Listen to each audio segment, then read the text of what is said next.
2nd, she didn't say that. Okay. When was the next time that she told you that she was worried about or thinking about or suicidal ideation?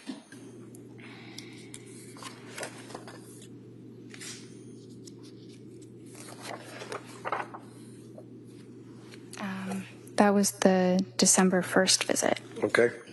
So go back to the November 2nd visit. Would you agree with me that she, after you talked with her for that period, however long it was, that you then brought up 4 medications to her, recommending that they might be safer, and I quote, safer alternatives? Would you agree with that? I see the word alternatives, not safer alternatives. Do you remember talking to her about Remeron? Yes. Did you recommend that she take Remeron? No. Did you ever prescribe Remeron? No. And is that mirtazapine, as far as its generic name? Yes. And Remeron is an antidepressant, isn't that right? Yes. And you did not feel that that would be an appropriate medication for her to take at that time? It was a very reasonable option, but we didn't decide to start it. So is this a collaboration? In other words, you and the patient, you would both make a decision as to when to start a drug? Or is it your decision and advice to the patient? Well, it's ultimately my decision, but the patient's thoughts about the matter are very important. At the end of the day, the patient has to go home and take it themselves. I'm not there to ensure that that is happening or not. So you had a November 22nd appointment, right?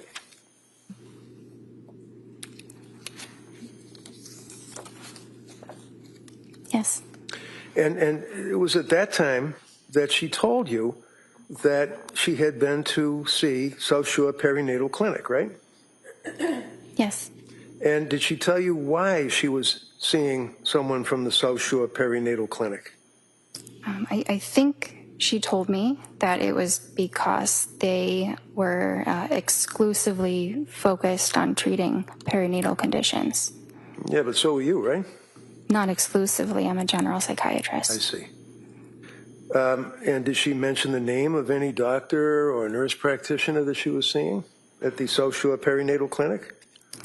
Yes. Who'd she mention? I think she said something about Julie. Paul? Yes. Okay. And a woman by the name of Nurse Gelada? I heard her name a little bit later, but yes. Did she advise that, in fact, by script, she was using Ativan and Benadryl, and you told her to taper off the Ativan at that appointment, right? Had she tapered off the Ativan? I think I had told her to, I gave her a prescribed taper prior to that appointment. What does that mean? What does that mean, you gave her a prescribed taper?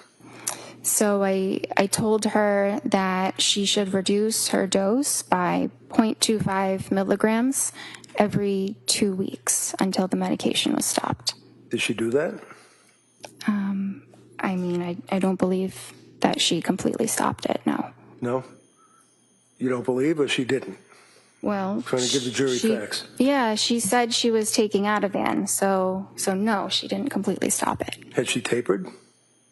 I'm not sure how much she had reduced the dose because I wasn't prescribing it again. Right. So did you know that she had been, or had she been, to any emergency wards between that period of time that you last saw her and when you were seeing her on this meeting? I know she went to the ER, but I think it was after that. Okay, which ER did she go to, do you know? I think she went to Mass General. Do you know why she went to the ER? Because of depression. So was she treated at the ER? Did they make any, to your knowledge, as her doctor, make any recommendations? I'm not sure what they told her, but they ultimately... Go ahead. They ultimately discharged her. They didn't admit her. Go ahead.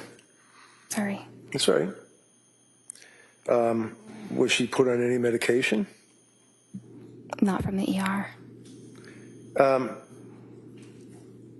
When you looked at the records from South Shore Perinatal Clinic, what did they indicate about suicidal ideation, worrying about suicide, close to suicide, anything?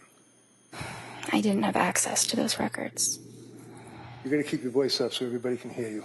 You what? I did not have access to those records None. because we're a completely separate clinic. Seriously? Objection. She's visiting with you as a patient and you can't access her medical records? Is what you're telling this jury? I did not have access to them, no. Could she have signed a release, a HIPAA form? Yes, she could have. And you could have got the records, Yes. but you didn't. I did not feel like it was necessary because she provided all the relevant information about her treatment there. How do you know?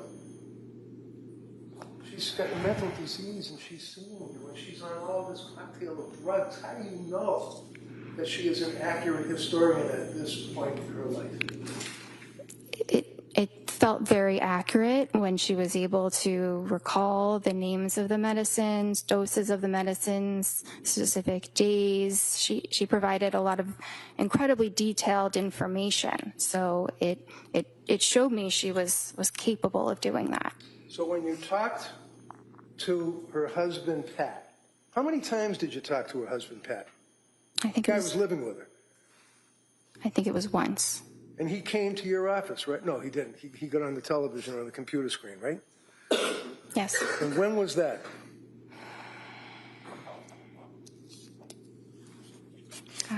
I think it was the December 16th visit.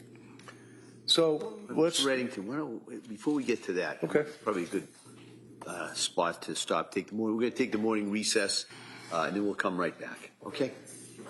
Court, all rise. Sure, please close your notebooks, facing on your chairs.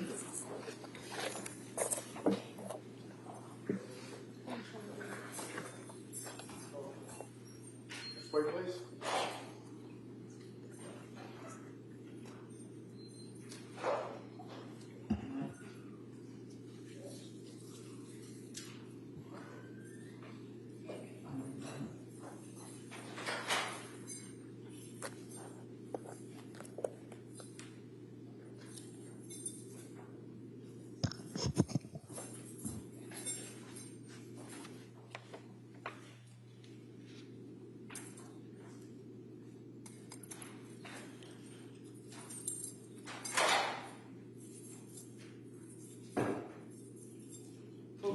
Exit out, Sergeant.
now in session. Please be seated.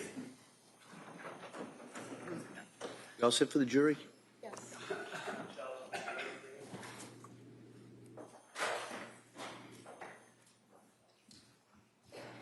Court, all rise. Jurors enter.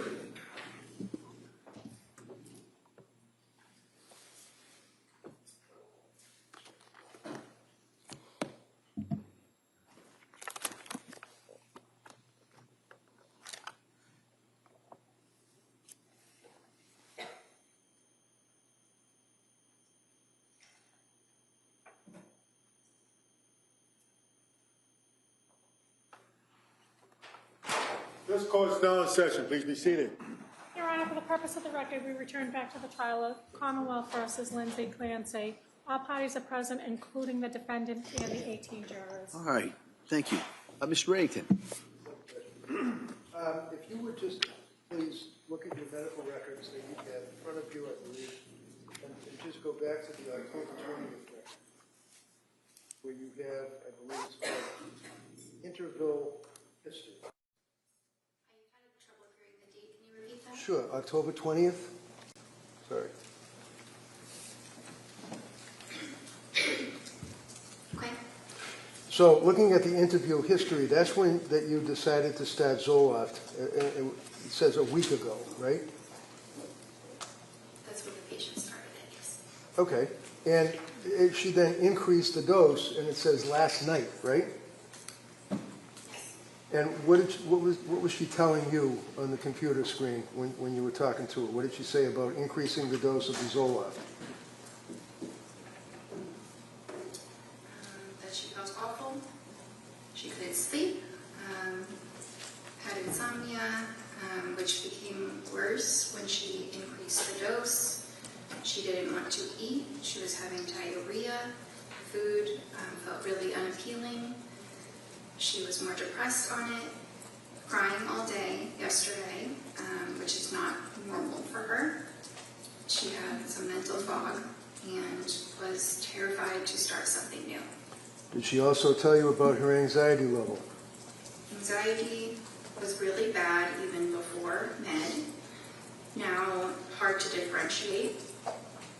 Overnight, racing thoughts, paranoid of getting suicidal thoughts, something bad happening, doesn't want to be alone. That must have given you concern that you had a pretty sick patient on your hands at that point, right? I was concerned, yes. So you gave her some therapy, did you? I gave her some therapy in conjunction with discussing all of her symptoms and assessing her and managing medication. Okay, and again, I apologize. You have to keep your voice up so people can hear you way down here. So when you say that you were talking about the symptoms, and what did you do? Just talk about the same thing that we had just gone over, the symptoms? There were a number of them to discuss in more detail. That's the summary of them. Okay. So did she discuss it in detail? Yes. Did she tell you that her symptomology at this point on October 20th was so bad that she had to have her mother come and stay with her? Her mom was coming to provide support, yes. She wasn't coming to provide support. She was coming to stay with them, to live with them, wasn't she? Yes, I don't know for how long, but yes. Did you bother to ask her? Why is her mother having to stay with them? Because she needed some help. Do you know how long her mother stayed with her? I don't. Do you know that she ended up sleeping in the basement? I don't. Do you know that she ended up sleeping with her mother? I don't. So you decided that you'd stop the Zoloft and you would monitor closely, right? Yes. What does that mean, you'd monitor closely? I saw her the next day, so that's monitoring, an example of Okay. monitoring closely. So this would be on October 21st that you saw her the next day, is that correct? Yes. Now, on the 20th, you made reference to the fact that you also recommended that she try fish oil and things of that nature, natural remedies. Yes. Okay.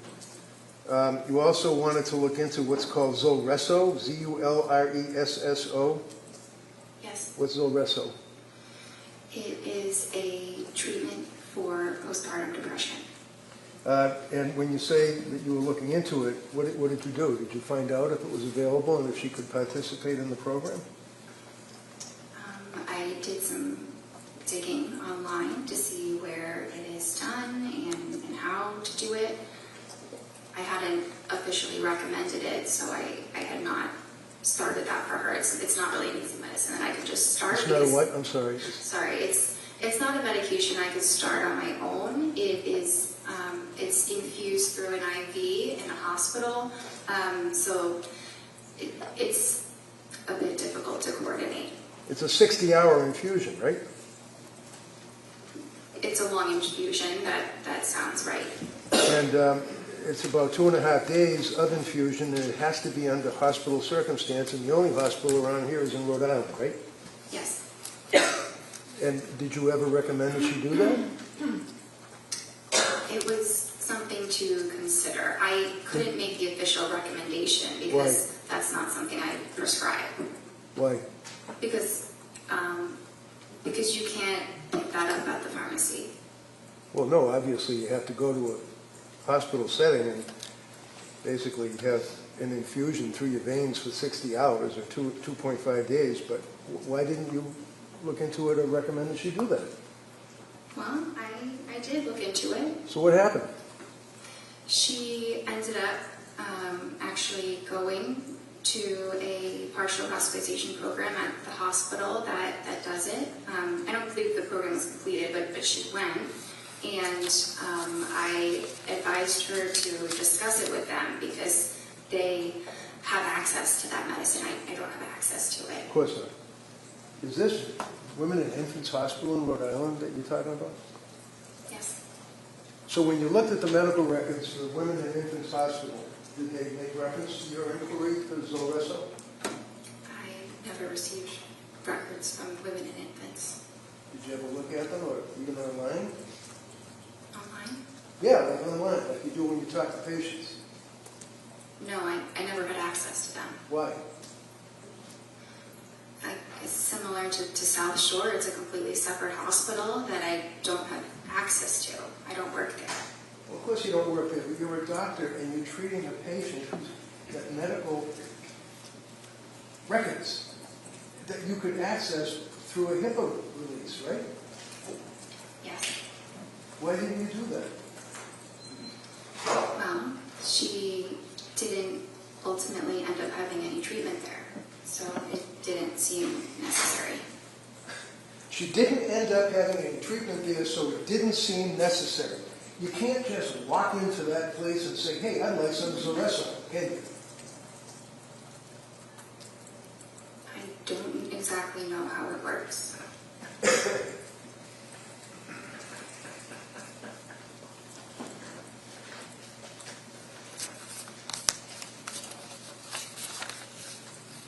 And then again, on that date, which would be October 20, when the jurors are looking at the records, you checked off the boxes again on objective findings, mental status exam, appearance, speech, things of that nature, correct?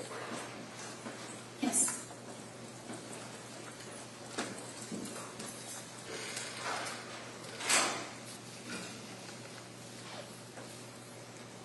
Excuse me for 1 minute, Judge, jurors.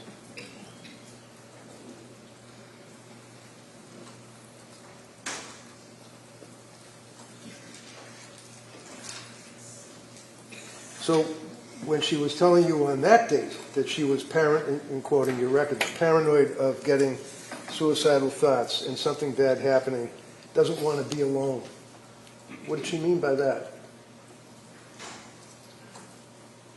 Well, those were a lot of her words. Right. Isn't that a concern? Your patient is telling you she doesn't want to be alone. Why didn't she want to be alone? She was very anxious and had the feeling like something bad might happen. Okay. Did her mother ultimately and dad come to stay with them? Yes. How long did they stay with them? I don't know.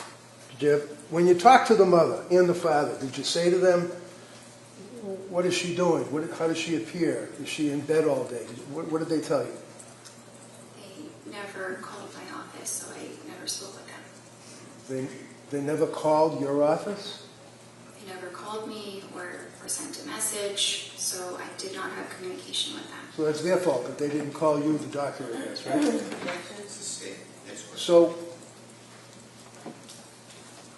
do you think maybe it would be reasonable if you're the doctor and you're investigating your patient's symptomology that you might, when you know that the parents are staying with her, that you would make a phone call yourself?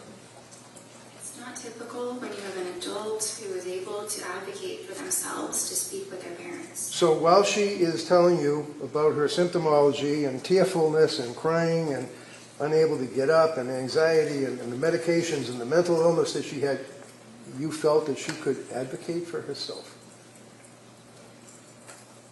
Yes. Okay, on the television, on the computer. Yes. The next time you saw her was on October 26th, is that correct? And you can pull up your record.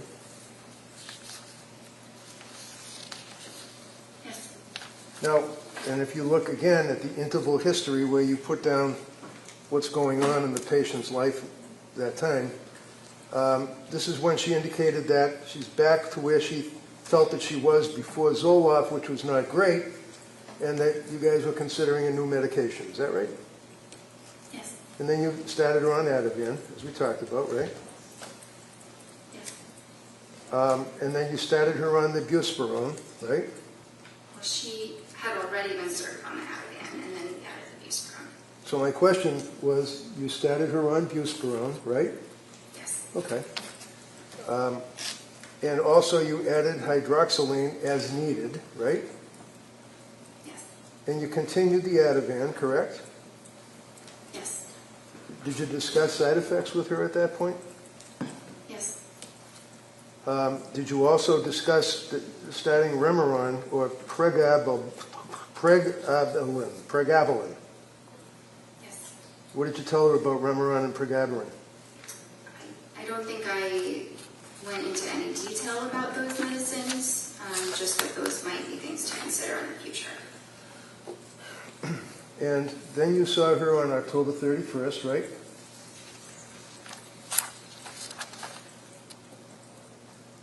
That was her. I think that was just a therapy appointment with a different provider. Would that be Jennifer McAllister? Yes.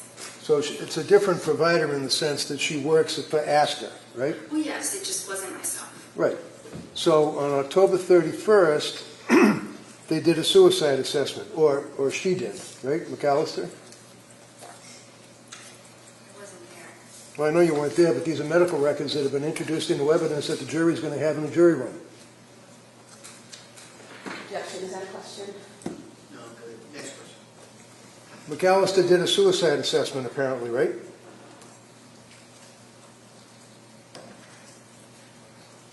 I'm sure she assessed. No. her Look at the suicide. record, please. Where do you see it? Sorry. Where it says suicide assessment. There's only 4 pages for October 31st. Well, actually, there would be 8 because it's 2 sides. So that is the assessment that you go through. If somebody reports any thoughts of suicide, then you ask those questions, but you go into a lot more detail about them. So here you have a patient who's already reported to you as a psychiatrist that she's got suicidal ideation, worried about suicide, worried about killing herself days before October 31st, and a suicide assessment was done by McAllister, right? I wasn't there. You would have to ask her. Well, maybe I will if she comes in. Why don't you tell me what the record shows? Did they do a suicide assessment? Did she check off the little boxes? I'm looking for that section.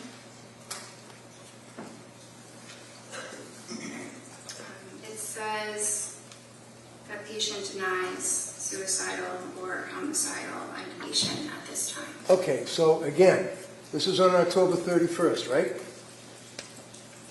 the patient, within a period of a couple of days and meetings with you, that McAllister has access to because the records are within your business, right? It's not my business, but yes. Has reported suicidal ideation and fear and dwelling about killing herself and afraid of those thoughts, right?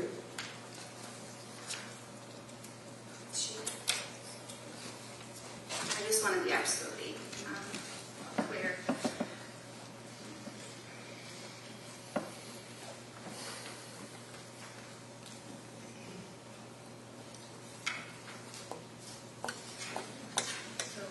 So yes, you know, a Yes, little the answer is while yes. earlier, she had voiced those concerns. Right. So as a result of voicing those concerns, is it your understanding that McAllister did not do any of the suicide assessment questions because Lindsay reported that she wasn't suicidal? It appears that she asked about suicide. Right, you already told us that. I'm asking you about, excuse me, she's not, Hold on. Answer this question. Go ahead. thank you. I'm not asking you, you've told us 3 times now that she said she was not suicidal when she spoke to McAllister. I'm asking you about the suicide assessment for the 3rd time. You see it in front of you? Yes. Okay. Can you tell me, did Lindsay answer any of the questions that were asked over the 2 pages, possibly 3, of the suicide assessment? Yeah, 3, done by McAllister. I don't see anything written here. So was there a suicide assessment? I don't know because I wasn't there. I don't know what. And you don't know from looking at the records, right? From looking at the records, I don't see evidence of additional suicidal questions beyond asking if it was there or not. So, the suicidal assessment, doctor, is in the medical records. It consumes almost 4 pages, does it not? Yes? Yes. Okay. And all of the questions, like asking, have you felt life is not worth living? Is death something you thought about recently? Are you dwelling on that? What leads up to the thoughts? What are the thoughts? All those questions, right? For 4 pages, right? Yes. And there is not one notation indicating that that test was ever administered to her on October 31st, correct? Correct. But it looks like it was asked in other ways. Yeah, okay. November 2nd. Oh, it was asked in other ways? Is that with the little checkbox where it says denies suicidal ideation? Can I read something that she You wrote have down? indicated repeatedly that she denied suicidal ideation, right? Yes. Okay. The suicidal assessment was not administered, according to the record that's in front of you, by McAllister, yes? The additional suicidal assessment, yes. November 2nd. Oh, by the way, as a psychiatrist, not a psychologist, you have the ability to prescribe medication, obviously, right? Yes. And that's what we talked about, the DEA number and all of that, correct, which you had for about a month, other than when you were a resident, right? Yes. So you're prescribing these SSRIs and antipsychotics and antitropics or whatever they are, and it's important as to the metabolism of your patient with those drugs, isn't it? Yes. Okay, keep your voice up. What does metabolism mean? The body breaking down the medication. So how is it that you can determine how the body of your patient is breaking down the medication that is in their brain and they're complaining about all of these symptoms? How, as a doctor, do you determine how the body's breaking it down? We don't typically have any specific testing that we do to understand that. How about a blood test? It's not done for that. It's not done for that, meaning a blood test is not done to determine the metabolism of your patient, of your medications? Are you referring to genetic testing? No, I'm asking about the metabolism. I'm not talking about genetics. I'm talking about the metabolism of the SSRIs in her body. Okay. You can tell that metabolism rate through blood testing, right? Not in the way that you're describing. Okay, what way would it be? There is genetic testing that can give information about metabolism. Like what? It can talk about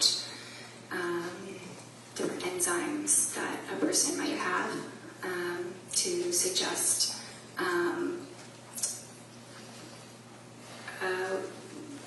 it provides information about the enzymes that a person might have the genes for. Okay, so it provides the enzymes that a person might have the genes for. Forgive me, I'm having difficulty with that. What does that mean? It's a little complicated. Yeah, you don't expect a patient that's going through what she was going through to understand that, would you? No, Did you guys do the enzyme test? they are not typically done. Why? Because, again, it's genetics. Does and- insurance cover it? Just in the middle of answering. Finish that answer and I'll allow a follow-up. So it's not as simple as testing for an enzyme or not. You can test someone's genome, like we have the ability to test the entire human genome now, but which is great, but the clinical use of that is not there yet. So while we can test these things, it does not yield meaningful clinical information. So it's not commonly done. What is the Cytopro P4-50 system? That's one of the enzymes that I'm talking about. So the Cytopro P450 system talks about and tests for the breakdown of psychiatric meds in the blood, right? It's not in the way that you're describing. It doesn't All I'm tell you describing what it is that it's a medicines- test. Again, what is that? Finish the answer and then you can ask follow-up. It just, yes, this is a test that is done, but it doesn't tell you what medications a patient will do better on. It's not useful in that way. So what's it useful for? I mean, I don't find it terribly useful. How long has the Cytopro P450 system been in use in your field? Sorry? How long has the Cytopro P450 system been in use in your field, psychiatry? Well, it's an enzyme in the body. Well, I know what it is. I'm asking you about the system, the testing. How long have they been using that? The genetic testing, Yeah, maybe whatever a few it is. years. It's very new, Very new. Does insurance cover it? sometimes. Sometimes. So it is nevertheless a legitimate test to determine the breakdown of psychiatric meds in a patient's blood, correct? It exists, yes. It exists. Well, it exists, but you didn't use it, right? It would not have made a difference In what? In your opinion? in her treatment. Because you go by the checks in the checkbox and what she self-reports, right? No, not just the checks in the checkbox. Oh. In any event, tell me about the thyroid. The Tell me about thyroid, the thyroid. it's an organ in the human body that regulates hormones. And what, if any, import and impact do thyroid levels have in your evaluation of a woman who is in the throes of postpartum depression? They don't. What is the purpose of a test to determine the thyroid levels? Well, you can test something like the TSH.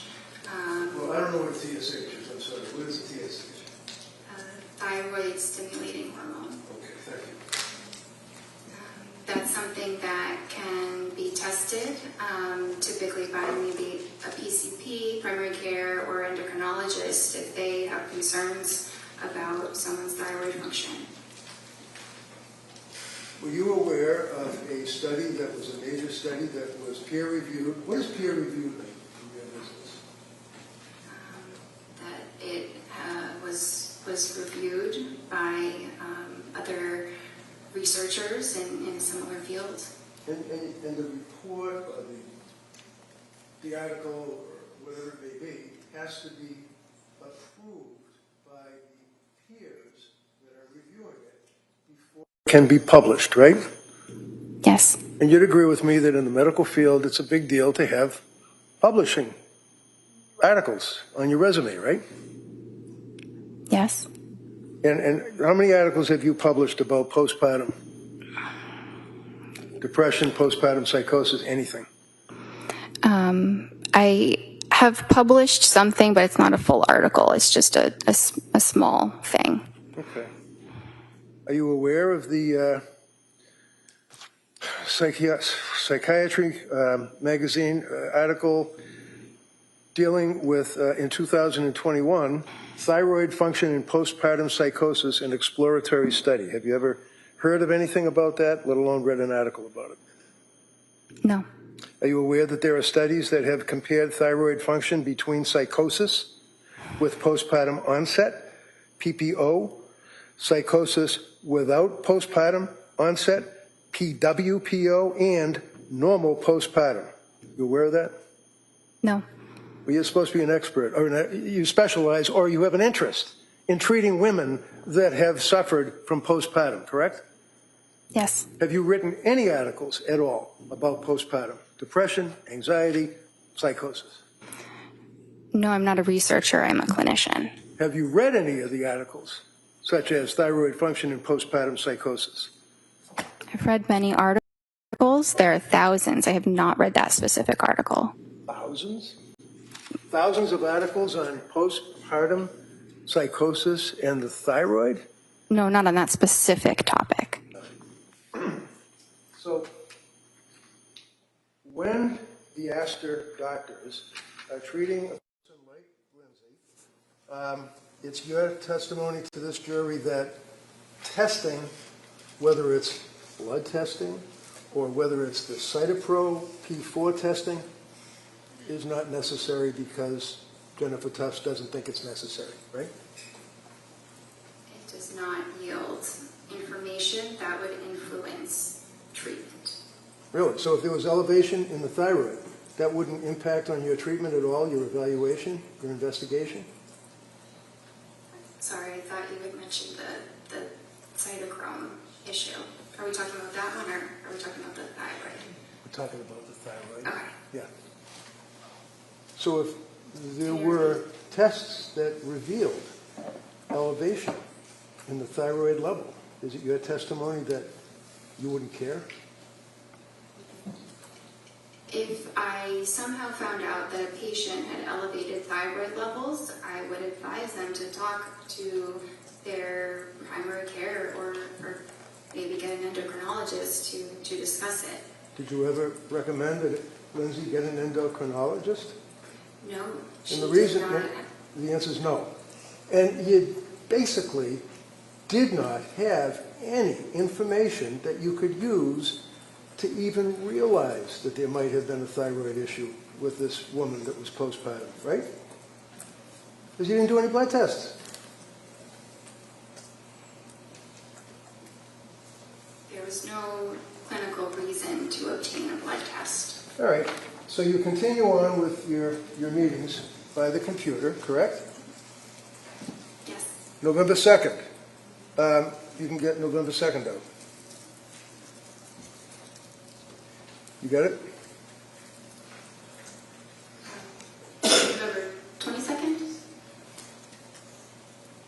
No, it looks like November 2nd. I apologize. That's what I'm looking at. Tufts, Jennifer, MD, Clancy, Lindsay. Follow-up note, November 2nd. Yes. Okay. And you're still diagnosing her with generalized anxiety disorder, GAD, right? Yes. You add in there an adjustment disorder with depressed mood, I guess because of what she had been telling you, right? Yes. Okay, looking at the psychiatric condition, you note that it's improving. Right? Yes. And then you determined that you will decrease the Ativan to 0.75 milligrams for 2 weeks, and then decrease it to 0.5 milligrams for 2 weeks, and consider alternatives for sleep anxiety. Is that correct? Yes. And then you note if she's having urges to harm herself or others, to go to the nearest emergency room and call 911 and things of that nature, correct? Yes. So is that a form that you basically press a button, because it seems to be kind of like a generic advice. Call 911 if you're feeling suicidal and things of that nature.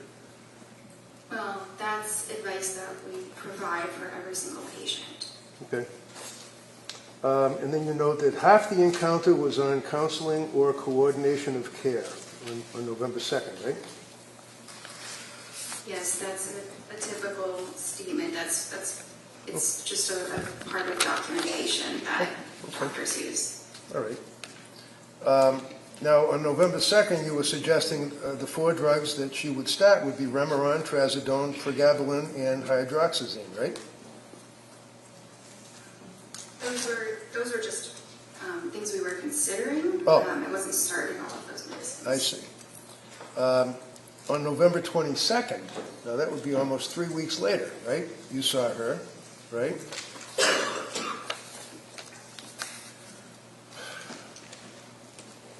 And did you ask her about whether or not she was still having suicidal thoughts or worrying about suicidal thoughts, for example?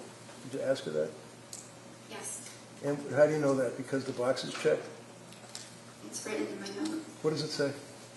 Patient denies SI. Okay. What did you ask her about that?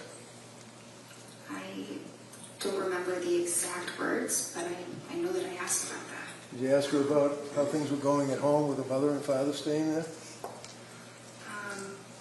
That I don't remember. I didn't document how her parents were doing. Okay. Well, I don't really care about how her parents are doing. I'm asking about whether or not you asked her how it was working out while her parents were there helping out. If you did, fine. If you didn't, that's fine too. I don't think that I did. In this Okay. appointment, she. Okay. That's all. That's fine. December 1st was the next appointment, correct? And you can look at the interval history. Yes. Now, on that December 1st appointment, this is after she had transferred to South Shore. Yes. She disclosed to you that she had been seeing South Shore, right?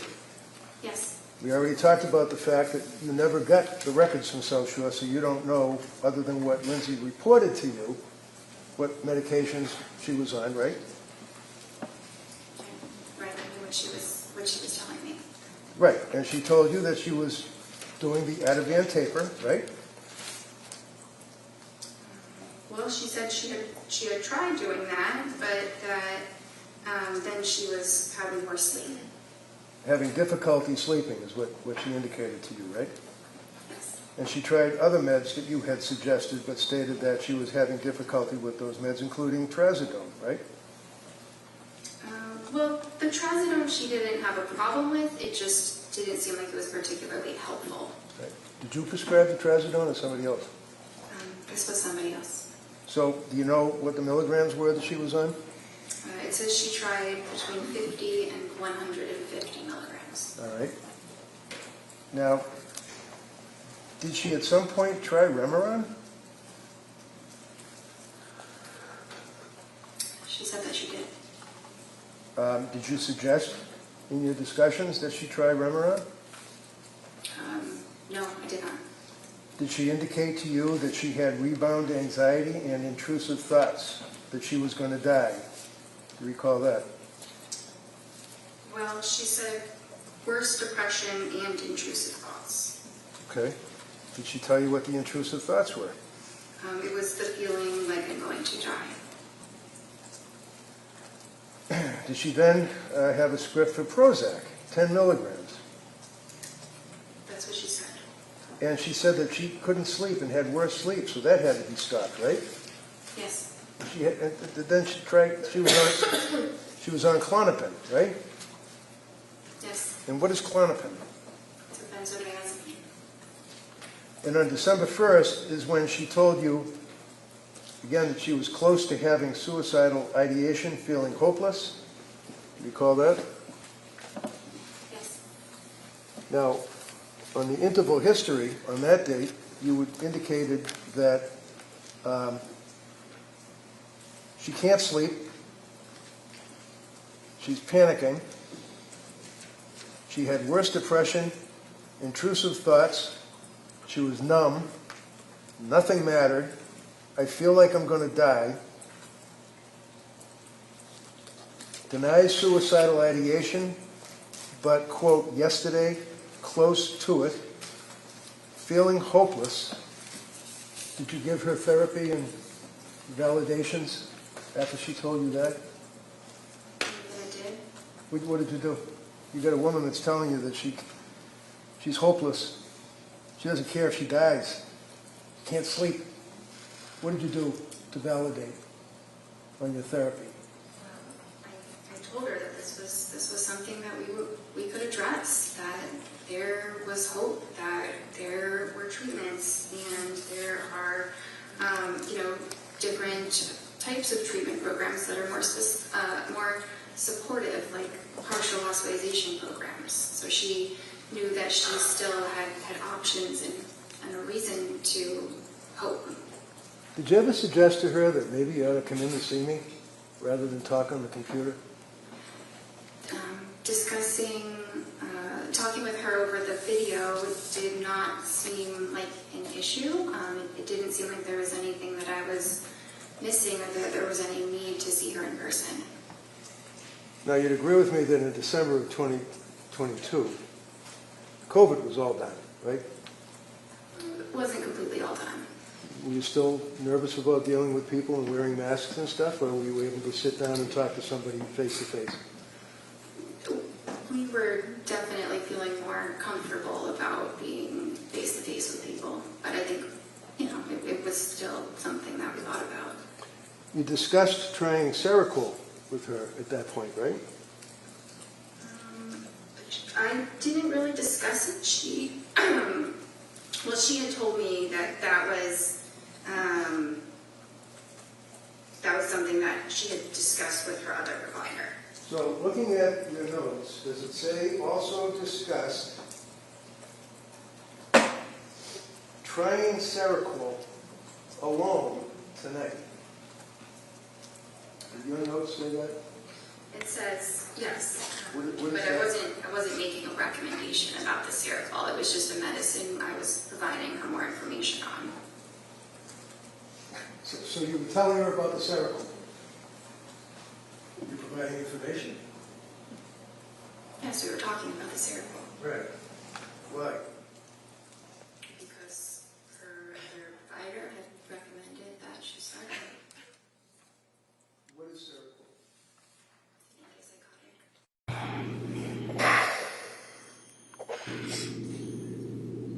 You also discussed with her the possibility of undiagnosed bipolar disorder, did you not? It was discussed. And undiagnosed bipolar disorder was, in your opinion, as a result of not a reaction, but extreme reaction to the SSRIs, right? Not as a result of the SSRIs, but that Does your note say, and I quote, also discussed possibility of undiagnosed bipolar disorder given extreme reaction to SSRIs and insomnia, period. Does it say that? Yes. Those are your notes, right? Yes, the way you were saying it made it sound a little bit different before, but that's exactly what I wrote. I read it directly from your note, right? How did That's I make fine. it sound different? I don't know. It sounded different the first time you said it than the second. So did she have bipolar? No. Did you make that decision that night? That day? I assessed that with her pretty much every time that I saw her, and she never had mania. What about mood stabilizer like Lamictal? Did you discuss that with her? Yes, What is Lamictal? it's an anticonvulsant, but it's used in treating mood disorders. So what was the end result of your meeting with her on December 1st? What did you guys do? Did you give her any recommendations, advice, anything?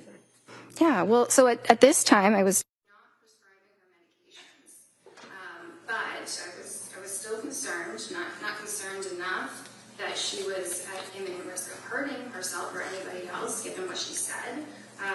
But we had a plan for her to pursue a partial hospitalization program. Where was that? Well, the one that I had recommended was HRI. What is that, HRI? It's a hospital in Brookline. And did she ultimately go to another hospital? She ultimately went to the Women and Infants Hospital for 1 day. And those are the records that you did get, right? Correct. Okay. And you decided that she did not have bipolar disorder because, in your opinion, she did not meet, and I quote, the criteria, right? And that would be the criteria in the DSM, right? Yes. And the DSM, of course, is the Diagnostic Statistical Manual, Roman numeral 5, meaning text revision, right? Yes. Is that what you were using back then? Would be this thing here, DSM-5, TR, this is DSM, right? It's like a cookbook, right? It's more of a guideline that we use to. to help us in our treatment, but it's not the psychiatry Bible that people sometimes think that it is. Right. Hypomanic bipolar disorder. How many days does that require under the DSM? A hypomanic episode lasts for at least 4 days. And is that per the DSM? Yes. Remember on Friday you said that the most important criteria is 7 days with continued high energy levels? Yes. So is it 7 days or is it 4 days? And who says? Well, mania is 7 days. Hypomania is 4. We discussed again what it was with her on December 1st, and that's the Lamictal sheet, right? Yes. And do you know in your records that she indicated that she was really struggling, and it was as a result of that you recommended that hospital program, correct? Would you agree that she had, in your opinion, a severe mental disturbance at that point that was manifesting itself? She had a maybe moderate heading towards severe. Moderate heading towards severe mental issue. Okay. You'd agree with me that she had increased anxiety, right? Yes. She had very, very increased depression, right? Well, she did. She said. Okay, so as you answer said yes, no. can you just answer yes or no? I'm sorry, I was just trying to check the record. Okay, you can check the record all you want, but if I ask you a question respectfully, can you just not go on and ramble?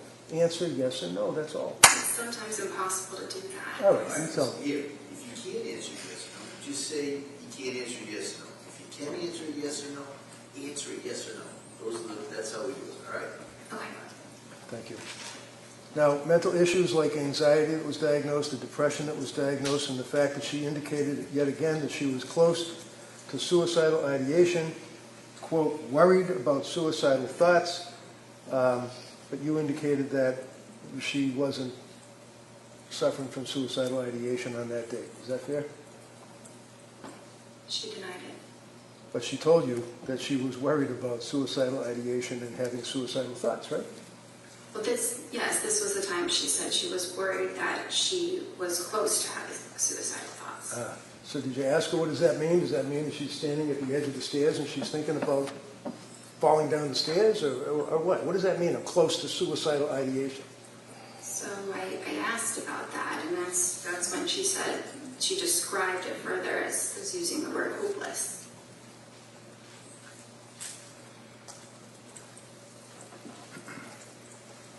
So did you prescribe the lamotrigine on that occasion or no?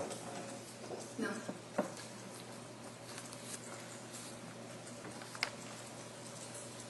On December 16th, that's the next appointment she had, right? Yes. That'd be 2 weeks later? Right? Yes. She was still not well, correct? She told you she was having a really rough time. She was sleeping, but she was still feeling very broken. In your notes, does it say that she was having a really rough time? Yes. So when I asked you, if your notes reflected that she said she was having a really rough time, why do you feel compelled to say she was sleeping? Objection. It's an important detail. Yeah, I guess. How about the rough time? What did that mean? What were the symptoms of having a really rough time for this kid? Yeah, I'd like you to answer that.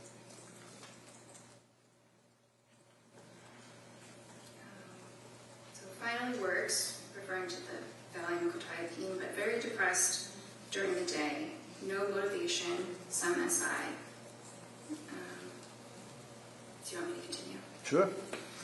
Went to MGH emergency room for SI, declined inpatient, feeling hopeless, no intent or plan, and feels like depression related to Seroquel. Okay. Now that's the question on Friday that, well, strike that. So what was the SI, suicidal ideation? Yes. And can you read that back to me again? What did she say about SI? So that when she went to the hospital, she went because she had no motivation, some SI. Some SI meaning that she had some suicidal ideation, right? Yes? In her words, yes. Yeah, in her words. As opposed to thinking about having suicidal ideation or worrying about suicidal ideation. She actually indicated that she had suicidal ideation, right? So that's a yes or no. Well, it's in your notes that she said that, right? Yes? What is in my note? Do you understand my question? I'm a little bit confused right now. Can you repeat what your I question apologize. is? Sure, of course. We've spent some time talking about thinking about suicidal ideation, worrying about suicidal ideation. Now, saying she had suicidal ideation, right? She said it, yes. Yeah. Well, this is the only source of information that you're getting, apparently, is what she's telling you, right? Yes. So what suicidal ideation did she have? Was she thinking of cutting her throat? Was she thinking of throwing herself off a building, or running out in front of a car? What? No. What was she thinking of? So I asked her those important follow-up questions. And Like that's, so what do you mean when you say I'm feeling suicidal? Okay. And that's when she said, it means I'm feeling hopeless.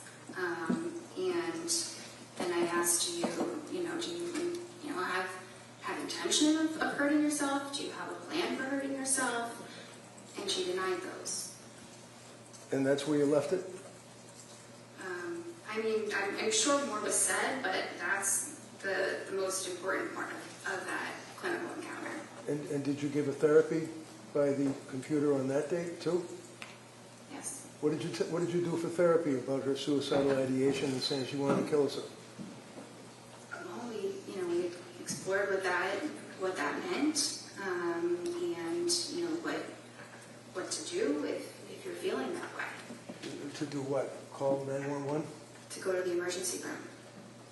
Did you discuss prescribing Seroquel to her, or was she getting Seroquel? Did Seroquel enter into your discussion at all? We talked about it. I was not prescribing it for her. What is Seroquel?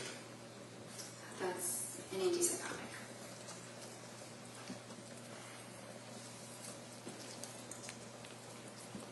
So, at the conclusion of your meeting on December 16th, basically what you took away is that she had now increased to suicidal ideation, was feeling hopeless, all the rest of the things that we've talked about, and then she what, just moved on, went home?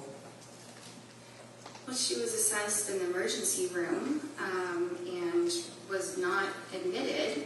And I assessed her on the day again. And while she was certainly struggling, she did not require hospitalization at that moment. So she was planning on going to the infants program, and I supported that. Did you know that around that time she confessed to her husband that she was having now thoughts of harming the children? No. Would that have been something you were concerned about?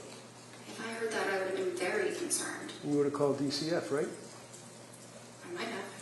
And when you spoke to Pat, did you ever ask him what his observations were of her spiraling into November and December?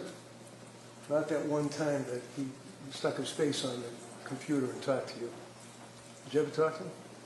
He never called me again. Or he never called at all. I never spoke with him again. So he is a husband of a woman, just had a baby, who was postpartum with all of these symptoms that we talked about, and all of the drugs that you were prescribing, and that she was dealing with trying to get help. You never talked to her husband about what he observed? Because he didn't call you? Well, we did speak on that visit, Which visit? the 16th. Or I think that that's the one that he was at. You think it was? It's not noted in your records? It's not noted, but I remember some of what we talked about, and so in reading that record, it seems like that's the likely one that he was at.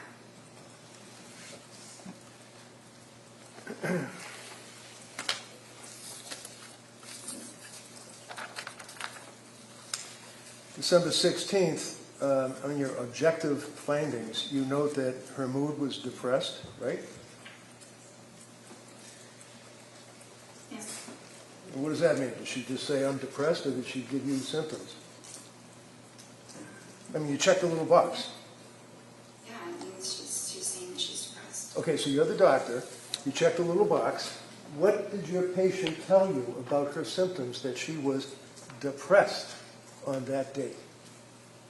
Was she crying? Was she able to get out of bed? Was she worshiping at the porcelain god? What was going on in her life? She said she was having a really tough time. Her affect was flat, right? Yes. And again, depressed. You check it off twice. One under mood and one under affect, right? Yes. And then next page it says recent lab work. That wouldn't be blood testing, would it? I mean, does ASTA do blood testing? We don't have a phlebotomist or a lab, no. Well, why does it say recent lab work typed into your form where you check off the little boxes? That's something that auto-populates. It's a template that... It's a what? Many different... It's a template. The whole note is something that psychiatrists or probably all across the country use. Probably. You can't diagnose someone's illness by a template, though, can you? No. You filled in, no lab results were found, right? There were none in the computer, yes. I didn't type that in, though. So who typed it in? It was auto-populated. So on the next page where it talks about symptom goals, treatment goals, I'm sorry, symptom reduction and improved functioning. What does that mean? Symptom reduction is to have fewer mental health symptoms, and improved functioning means, improved, day-to-day life functioning, things that she's doing in her daily life. Really? Did you tell her all that? You got a young woman that's obviously mentally ill, very sick. She's deteriorating, whether you like that word or it's automatically imported. What, on that date, did you do? Never mind all those words you just said. What did you tell her on the television or the computer? I told her to go to the partial hospitalization program, and if she was having more suicidal thoughts again, or felt like she was at risk of alerting herself or anybody else that she should go immediately to the emergency room. How long did that meeting take? Probably about 30 minutes. And was that the therapy that you provided, telling her to go to the emergency room? I think that was probably a component. So the plan, excuse me, on December 16th was to follow up with women and infants, right?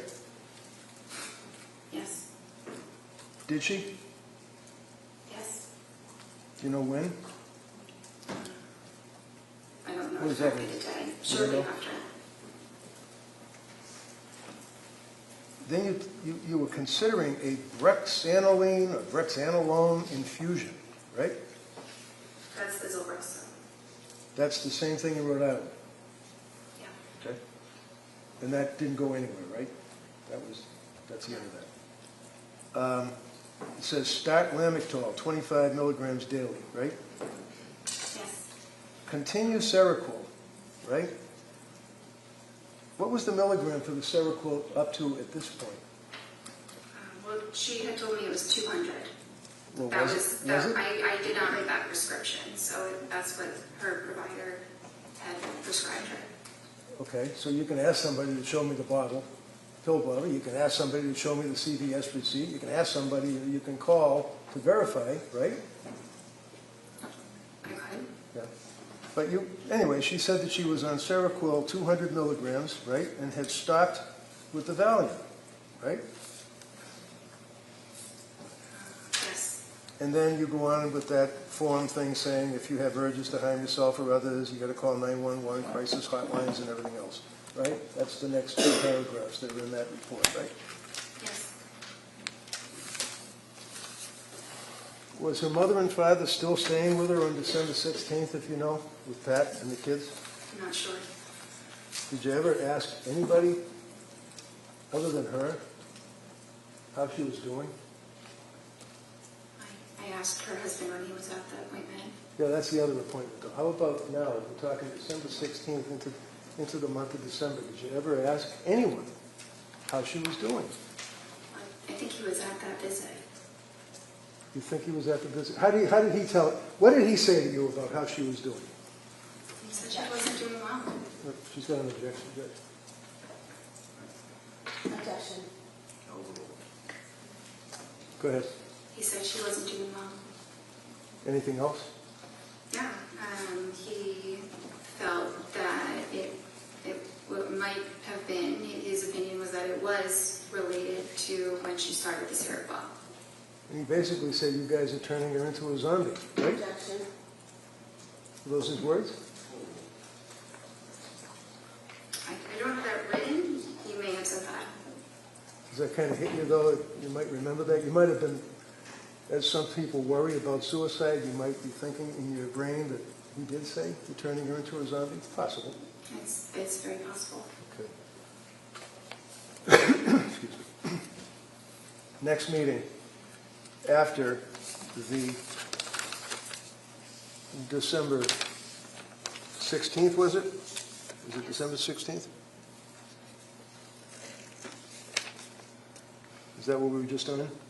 Yes. Okay. The next meeting was January 6th? Yes. Okay. And how does this happen? Does the patient call? I know you don't set up these appointments. Somebody has to deal with somebody in administration or whatever.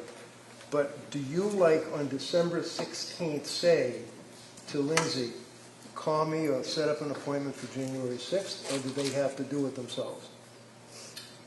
So at the end of an appointment, I typically will schedule their next appointment. So did you schedule January 6th?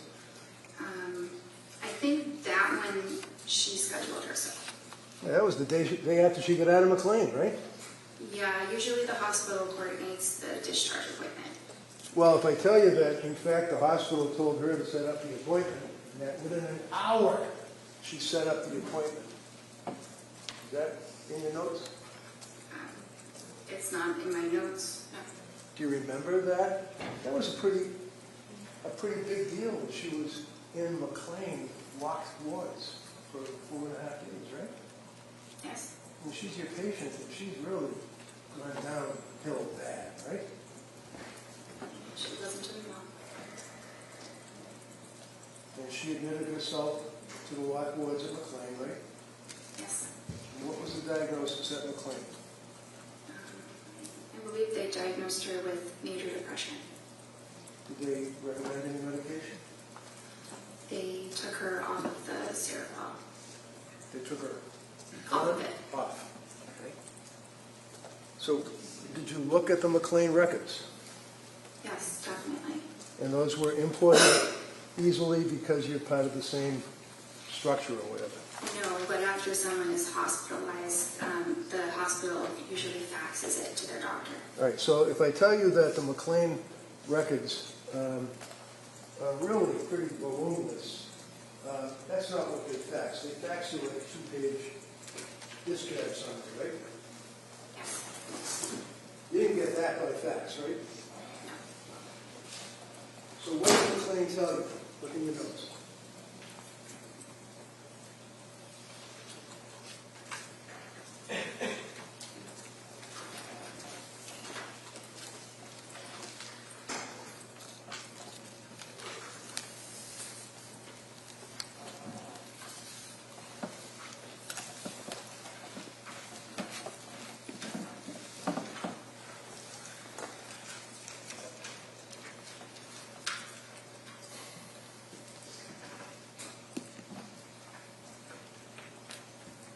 Which part do you want me to read?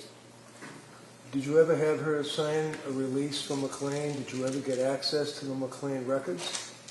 I have access to the discharge summary. Okay, so put the discharge summary aside because that's what they faxed you, a couple of pages. What about the records? No, but that's typically not. No, never mind typically. The answer is no. You never got the records, right?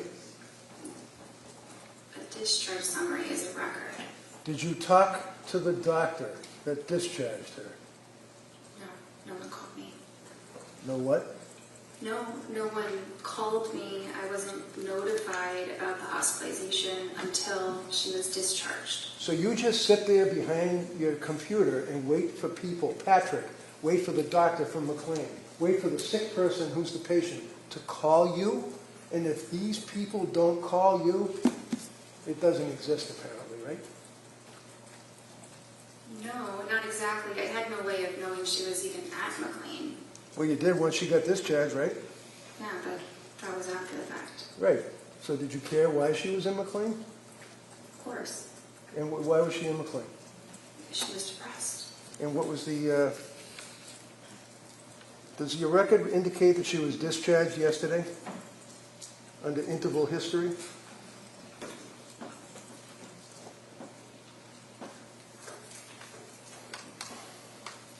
Yes. And discharged from where? Well, I said MGH. Is that Mass General Hospital? Yes. And she was currently on trazodone? Yes. She indicated that the goal was to come off Seroquel, Yes. and she described herself as still being very numb. Yes. She couldn't sleep, right?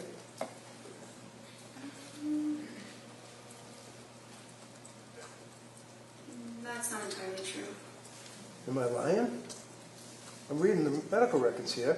Sleep, taking Ativan and trazodone, slept 5 hours broken, wondering about increasing trazodone and switching to Valium. What does that mean? Well, it means she was having trouble sleeping. It wasn't that she wasn't sleeping. Ah, I see. Okay.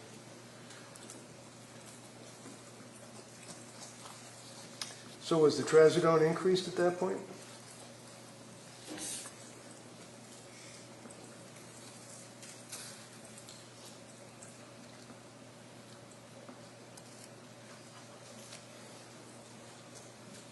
Yes. How about on January 9th? Did you see her through the computer or whatever then? Yes. And did you prescribe medication to her on that date?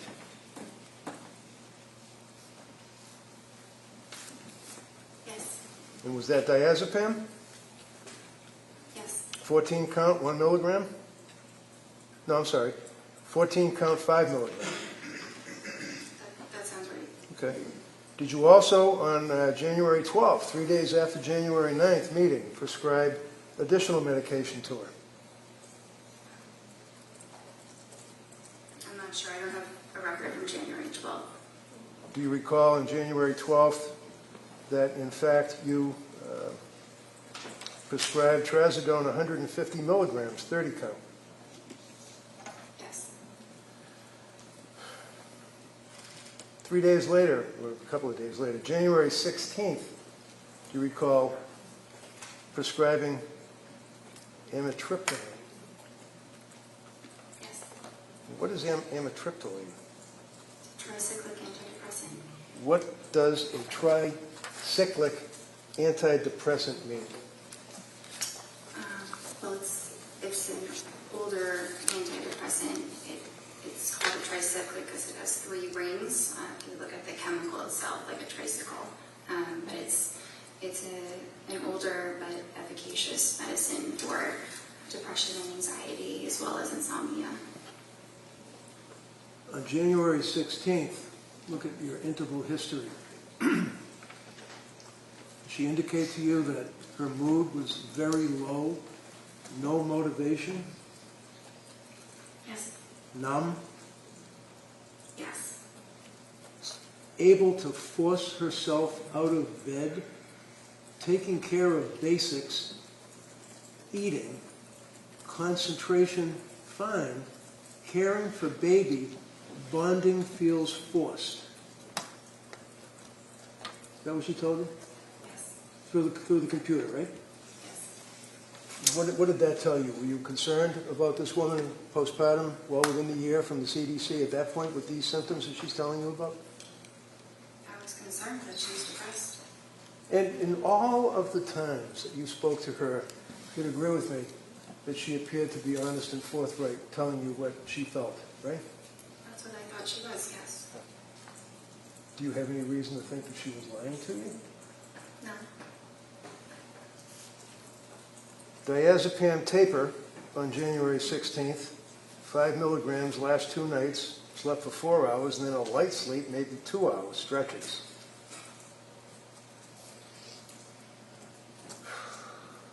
Did she express that she was still having concerns about side effects from medications?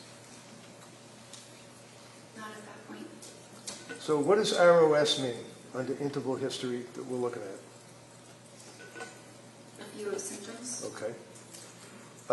And then it says patient denies SIHI, that would be suicidal ideation, homicidal ideation, correct? Yes. Denies other questions or concerns, and you recommend a low dose of amitriptyline for depression, correct? Yes. Patient agrees with the treatment, and you guys were also going to explore ketamine treatment. Is that right? Esketamine. Yes. Now, did you know that she was on her computer looking up medication after medication after medication after medication, treatments, ketamine treatments, and all that? Did you know that? No. Did you ever ask her whether or not she was looking up the symptomology of pharmacology and having interactions between drugs? No. January 23rd, you had that meeting, correct, with her? Yes. And this is after, obviously, excuse me, the January 16th appointment. And in the January 16th appointment, she told you that her mood was very low, and that's the worst that she ever reported her mood to you. Isn't that right? On the 16th? Yeah. I don't know if that was the worst it was ever reported, but it was certainly bad. And you didn't recommend that she have a hospital evaluation, did you? This is the day before she killed the kids, right? The 23rd? Yeah. It was the day before. You didn't recommend a hospital evaluation, did you? No, there were no, The answer is no. no. They'll ask you all the questions they want. Your answer is no. January 23rd, Friday, you testified that she said her mood was depressed, and you noted that her affect was depressed and flat, right?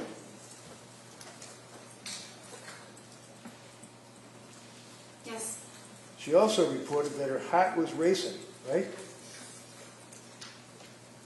Yes. She had no motivation, is what she told you, right? Yes. She told you that she had been feeling, numb and no emotion for 17 days straight, is what she told you, right? I'm not sure about 17 days straight, but that's how she was feeling.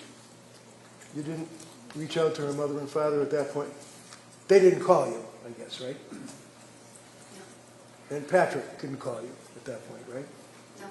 So she's sitting in front of her computer getting help from her doctor on January 23rd. And what did you do? Well, I thought about how I could best help her, the medicines that she tried and what her current symptoms were, and it made sense to slowly titrate the amitriptyline so that we could get her to a dose that reduced her depression so that she would feel better. But you increased the amitriptyline. Yes, And that pushed her over the edge, didn't it? I don't think so.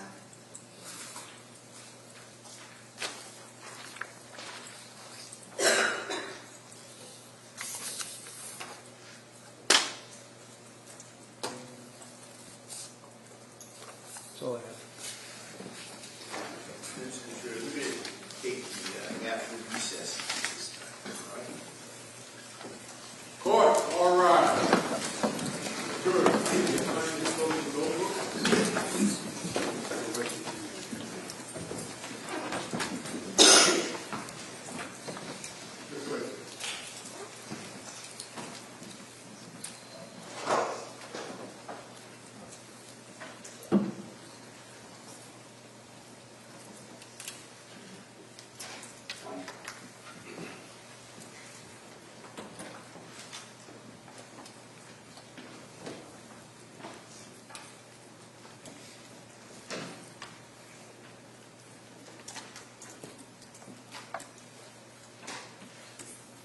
Jurors are ready for the quorum. This court's in session. Dr. Lee.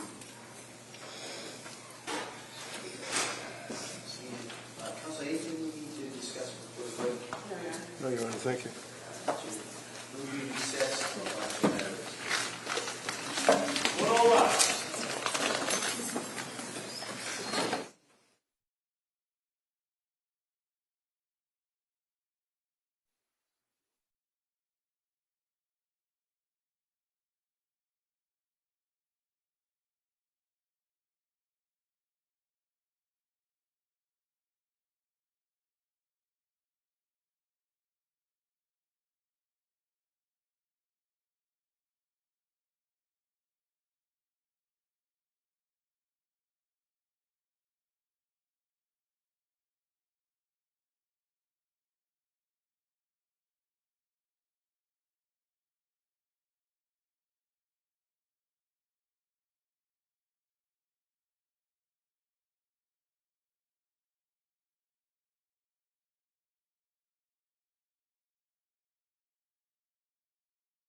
Lindsay Clancy. All parties are present, including the defendant and including the 18 jurors. All right, thank you, Madam Clerk.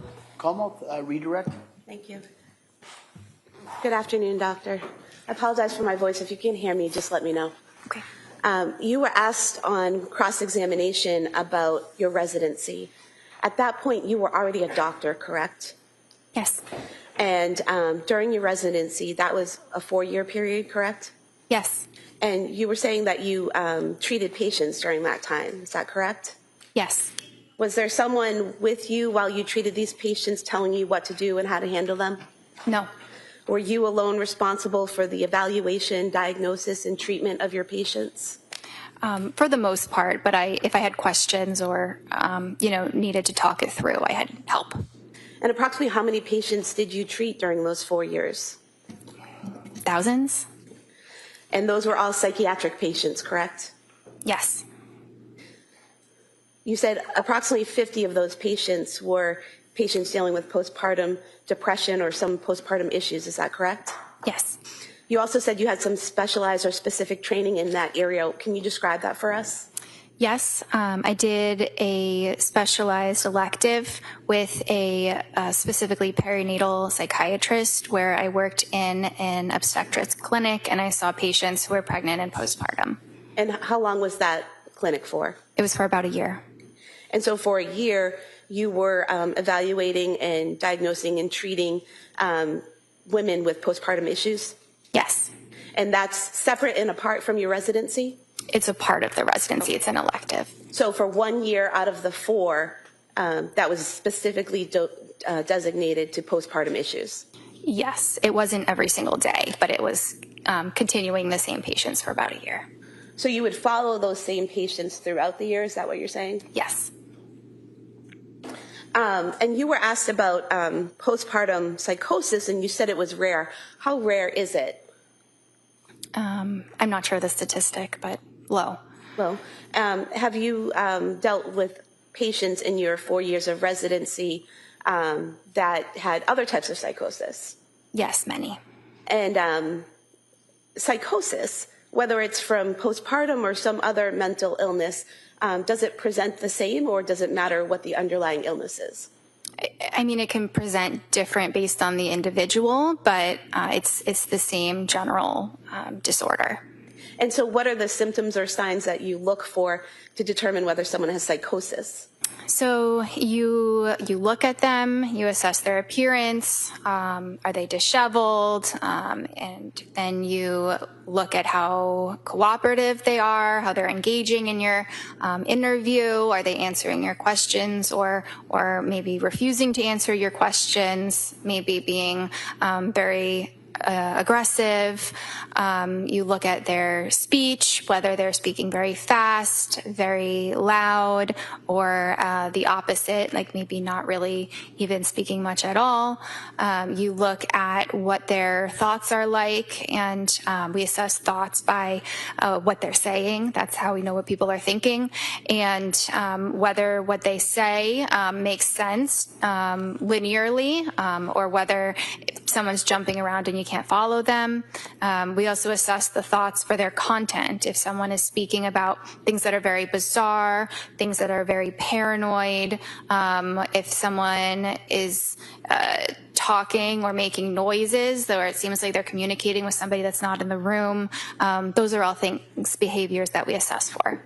So although you'd never treated someone with postpartum psychosis, you had evaluated, diagnosed, and treated people with other types of psychosis. Is that correct? Yes. Did you see any signs of psychosis in any of your interactions with Lindsay Clancy? No. Defense counsel mentioned that part of your residency was during COVID. Did mental health issues just stop during COVID? Of course not. They often got worse. And so it's fair to say you still kept busy seeing patients on a daily basis? Yes. You also mentioned that some of the patients you saw in your residency, it was outpatient care. Is that correct? Yes. Is that similar to the care you were providing to Lindsay Clancy? Yes.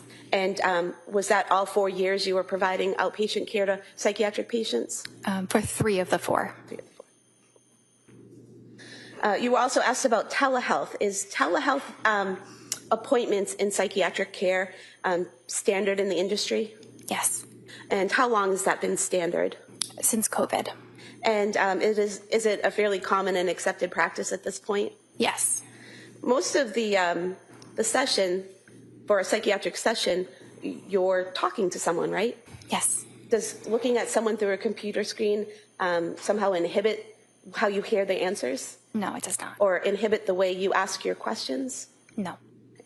And defense counsel asked you about, not being able to see below the waist someone's shaking or moving, but if someone's sitting and they're bouncing, can you see it elsewhere? Can you see other movement? Yeah, sometimes it can reverberate in different parts of the body. You were also asked about the Edinburgh scale. You said you don't use it, right? Yes. You said you use the PHQ-9. Why do you use that instead of the Edinburgh scale? It's not my choice. That's the practice at Astor of what we use.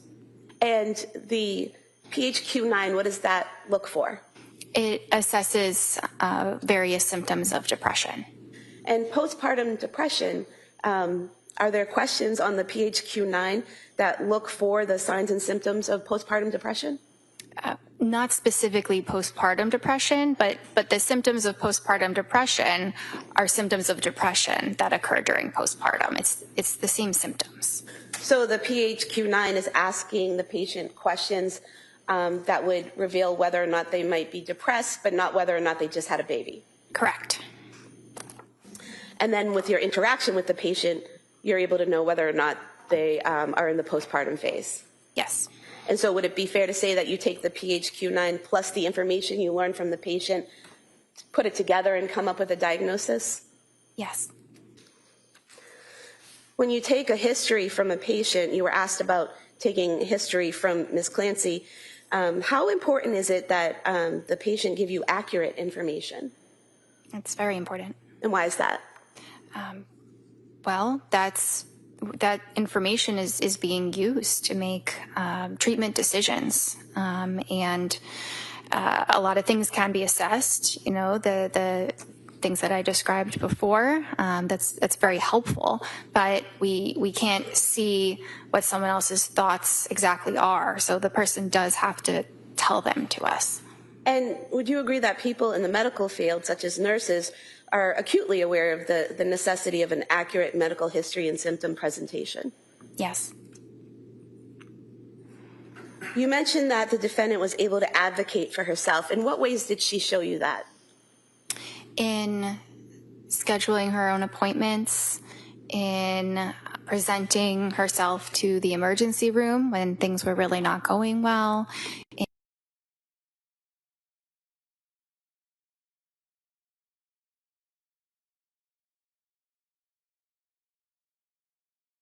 a different Is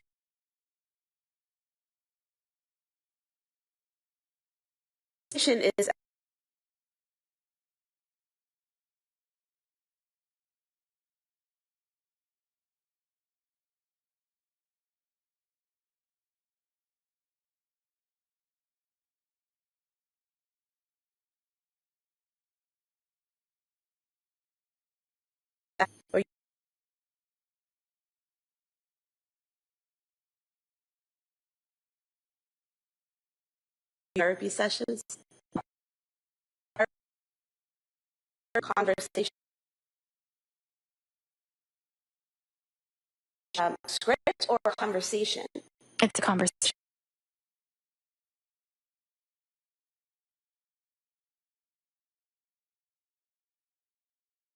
Providing therapy to someone like Ms. Clancy, is that dependent on what she's telling you and then how she's responding to what you're saying, basically a conversation? Yes. Therapy is a lot of listening. Would you say it's more important in therapy for the psychiatrist or therapist to talk or listen? Listen. And why is that? Because that's how you really understand what a person is feeling. Now, is it accurate to state that in every one of your sessions with Ms. Clancy, you told her about individual therapy and encouraged her to attend individual therapy? That was the treatment recommendation each time. I'm not sure if I explicitly mentioned it each time, but I did many times. And you, in fact, wrote it on the work form that we talked about previously on page 104 of the records. It lists, was the patient referred to other healthcare providers for evaluation or treatment? It says yes. If yes, state the nature of such treatments and expected duration of treatment. And it says individual weekly therapy, correct? Yes. And this is the form that the defendant asked you to fill out, correct? Yes. And you sent it back to her, and the first version she wanted you to make some corrections on, correct? Yes. But she didn't ask you to change that portion, correct? No. And in fact, on the second version, on page 107 of the record, it still says individual weekly therapy recommended, correct, for follow-up? Yes. Would it be accurate to state that the defendant only saw Jennifer McAllister twice the entire time that she was with your practice for therapy? Yes. You were asked about Zoloft being used for general anxiety disorder. Is that a common drug used for general anxiety disorder? Yes. And why is that? Because it's effective and it's safe. You were also asked about the suicide warning on it, that there is a suicide warning. Is that for all ages? No. What ages or groups is that suicide warning for? It's really for children and adolescents. They do say up to 24 years, but it's really children and adolescents. Would it be accurate to state that the defendant was 32 years old when she saw you? That sounds right. Well, if you want to check the records to be sure.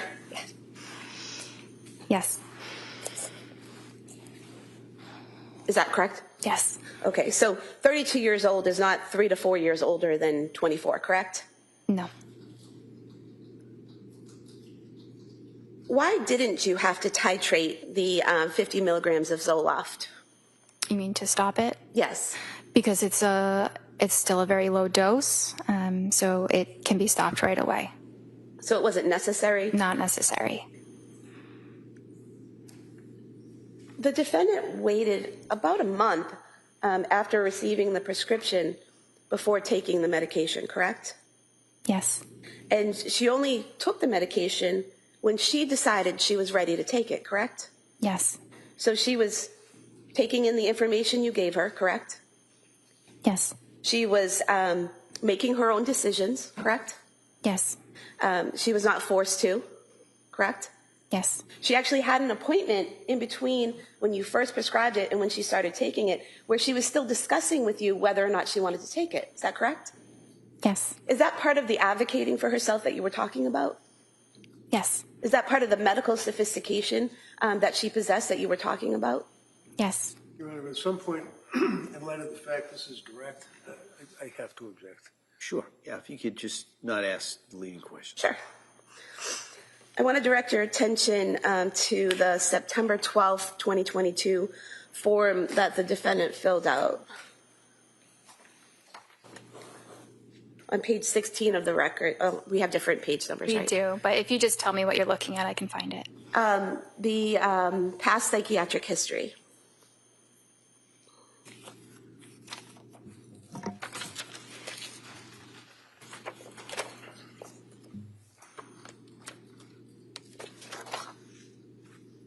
Okay.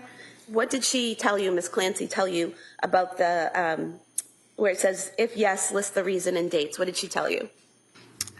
She said anxiety, September 2013 to September 2014, postpartum anxiety, May 2020.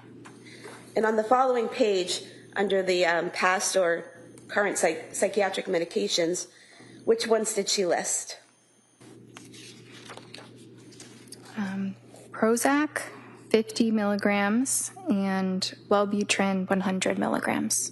Is there a column there that says effective yes or no? Yes. What was the defendant's answer with whether or not Prozac was effective? Yes. What was her answer as to whether or not Wellbutrin was effective? Yes. Is there another column there that said experienced side effects?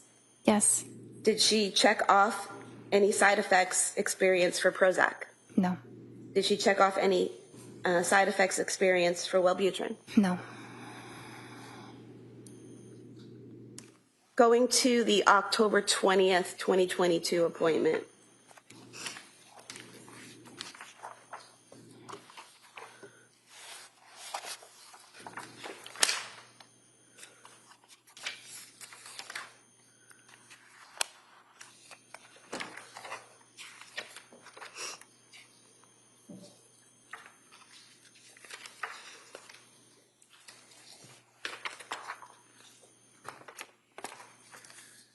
You were asked about this on cross-examination about documenting side effects in your notes.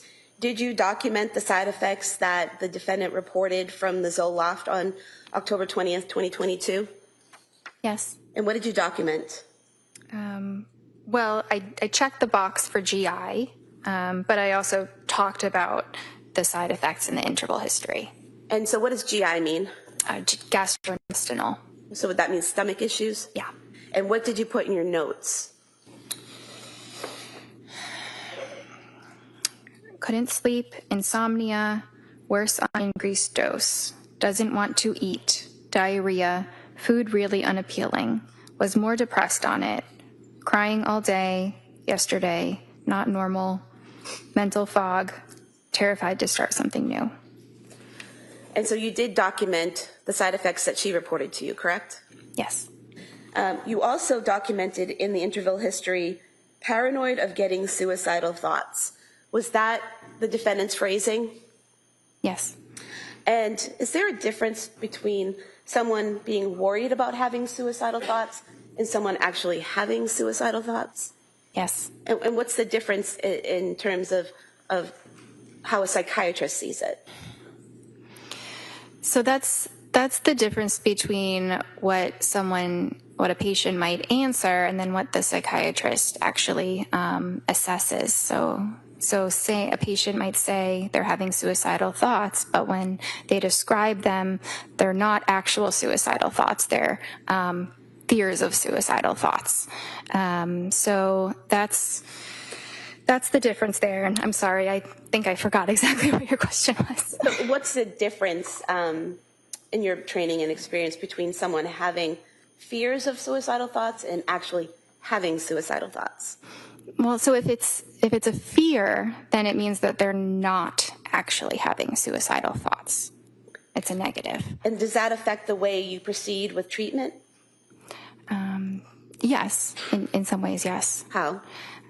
Well, you still proceed with treatment. It's still concerning, but it is a level of concern that can be managed on an outpatient basis, not requiring hospitalization. And so, according to the defendant, she was not yet having suicidal thoughts at that time. Yes. So when defense counsel asked you repeatedly why you didn't document how many times she had those thoughts, she hadn't had those actual thoughts yet, correct? Correct. That was later in December, is that right? Yes. Now, she also told you that she was worried about that something bad might happen, so she arranged for her mother to stay. Is that correct?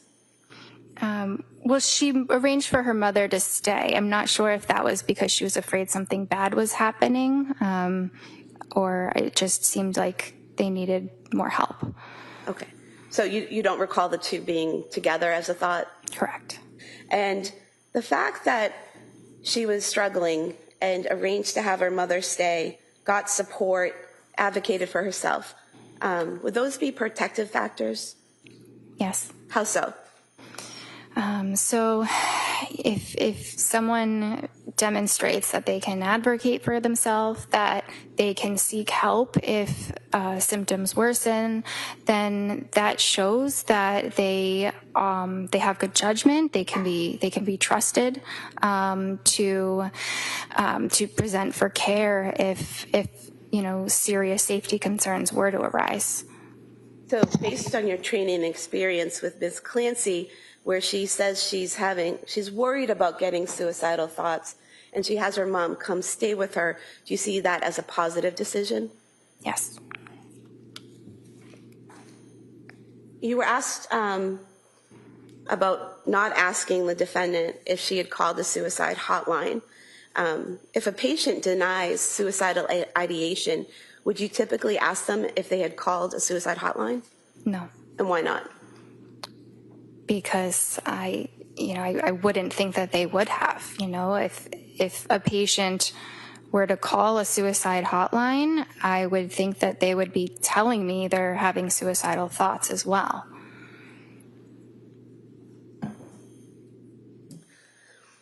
You were asked about prescribing hydroxyzine, Ativan, and Buspar. Did you tell the defendant how to take those medications? Yes. What were your instructions? So the Ativan was to take as needed for severe anxiety. The Buspar was to be an everyday medicine. And the hydroxyzine, we had started that to see if she could use that as an alternative to the Ativan. So to take it instead of the Ativan. But if the if the hydroxyzine wasn't working, she still had the Ativan to use, it's stronger. So was there ever an instruction for her to take all three at the same time? No.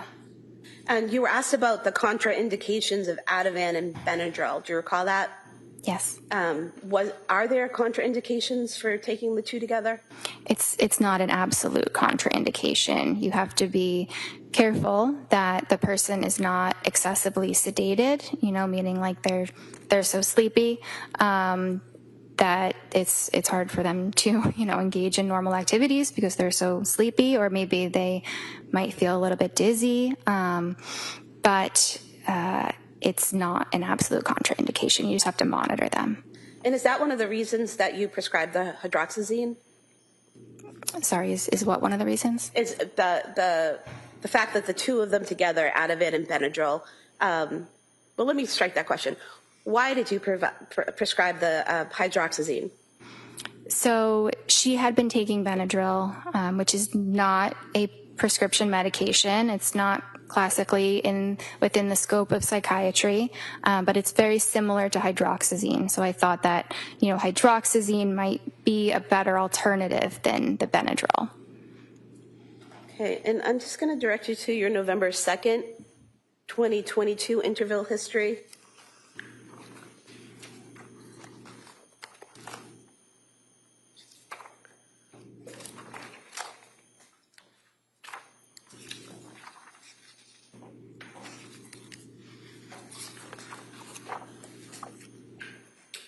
Now, would it be fair to say that on the November 2nd date, the defendant reported she was fine all day, evenings, bedtime, get anxious, Ativan helps, sleeping great on it, afraid to try something else, but knows it's not a long-term solution. Is that correct? Yes. And what part of that did the defendant tell you was not a long-term solution? Taking the Ativan. And why is that? Because it was indicated for short-term use only. The people can struggle more with dependence if they're taking it for a very long period of time. And was there a plan developed based on that concern? Yes, there was. What was the plan? To reduce the dose by 0.25 milligrams every 2 weeks until she was off it. So the defendant was able to express to you a concern she had about the medication, you had a conversation about it, and you addressed that with her and came up with a plan. Is that right? Yes. She also told you that day that she was in therapy and exercising daily, correct? Yes. Did the defendant ever tell you that she went to the South Shore Hospital Emergency Department on November 16th, 2022? I don't recall that. Did she tell you that they had prescribed trazodone to her at that time? I don't recall that. Did she ever tell you that she was trying some alternative methods like weed gummies? No. Do you have any way of knowing these things if the patient doesn't tell you? No. Now, on December 1st, 2022, defense asked you about that date. That's the date that she, again, said she had the fear of thoughts of suicide. Is that correct? Yes. Up until that point, had she consistently denied suicidal ideation or intent or a plan? Yes. Had she consistently denied homicidal ideation, intent, or a plan? Yes. What's the difference? Let me ask you this. When you talk to a patient, do you ask them, do you have suicidal ideation? Not usually. What do you, Not in that way. how do you get that information from them? What types of questions do you ask? It depends how the course of the conversation is going. I might ask if they're having thoughts of hurting themselves, if they, sometimes wish that they weren't alive. It can be a lot of different words, and sometimes I use, the patient's own words, but things like that. And is there a difference between having thoughts of suicide versus having the intent and a plan to do it? Yes. And are there different types of treatment or things that you would do if someone has intent or plan to do it? Yes, that would generally require hospitalization. And so if Ms. Clancy had told you she had thoughts of hurting herself, or actually, if she told you that she had a plan to hurt herself or a plan to hurt her children, would you have moved to commit her? Yes. And that would be a Section 12? Yes.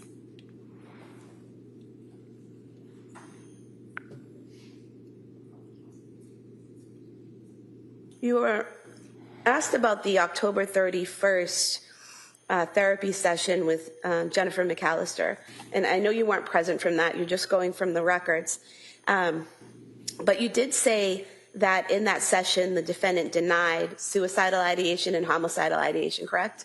Yeah, that's what's documented. Would there be any reason, based on your training and experience, to do that further suicidal intent assessment? No. Why not? Because if someone is denying suicidal ideation, they're just going to deny every other detail about suicide. But that further evaluation, is that very specific questions about planning for suicide, how you do it, all of those things? Yes. Okay. You were also asked about evaluating the defendant for bipolar, and you said that she, based on your conversations with her, there were no signs of mania, correct? Correct. What are the types of questions you ask a patient to determine if they've experienced an episode of mania? Well, a lot of it is what I can see in the session. I might also ask about some of those symptoms, like decreased need for sleep, or racing thoughts, or increased risk-taking activities. But even if they're reporting those things, I would have to really see it for myself to diagnose that. And what would you see physically? So I might see that the person is talking very fast, and it's almost impossible to interrupt their rate of speech. And it might also be very loud. They might be hyperactive, not able to sit still. They might be yelling and jumping from one thought to another without any linear connection between the thoughts. They might, I guess that's probably what I would observe in terms of behaviors. Did you observe any of those behaviors with Lindsay Clancy? No, it was the opposite. What do you mean it was the opposite? So, the opposite of euphoria is dysphoria or depression. The opposite of hyperactivity is tiredness and fatigue. So, in a way, it was the opposite of mania that I observed. And in terms of the questions you asked about her past behavior, were any of the answers that she gave indicative of mania? No. You were asked about discussing Seroquel with the defendant, even though you weren't the prescriber. Why did you discuss that medication with her? Because the patient was asking about it, and her husband was also asking me about it. They really wanted my opinions about it. It wasn't necessarily that I was prompting this line of conversation. And what did you tell them about it? Well, I shared that it has very good evidence for treating depression, and I may have shared that Seroquel does different things at different doses, right? So sometimes people are concerned that it is called an antipsychotic, But it actually doesn't function as an antipsychotic until you get up to really high doses, like 800 milligrams. So in low doses, it's more of a sleep medicine or an antidepressant. So I think that I explained that to them, and it's obviously a very important part of it. But they were also concerned about that causing the depression that she was experiencing. So we talked a bit about how you would tell. You know, it kind of can be hard to tell whether a medicine is causing that or it's just occurring because of depression. What did you tell them in terms of how to tell? That it's really based on the timing. If you were to notice a significant decline after starting or increasing the medication. And prior to Ms. Clancy taking the Seroquel, had you noticed signs of depression in her? Yes. And after she was off of the Seroquel in January, did you see signs of depression in her? Yes. So that was completely off of Seroquel, both before and after, still showing signs of depression? Yes. During January, the defendant told you she had trouble getting out of bed? Is there a specific visit? I think it was right after she got out of the hospital. Maybe your first or second visit with her.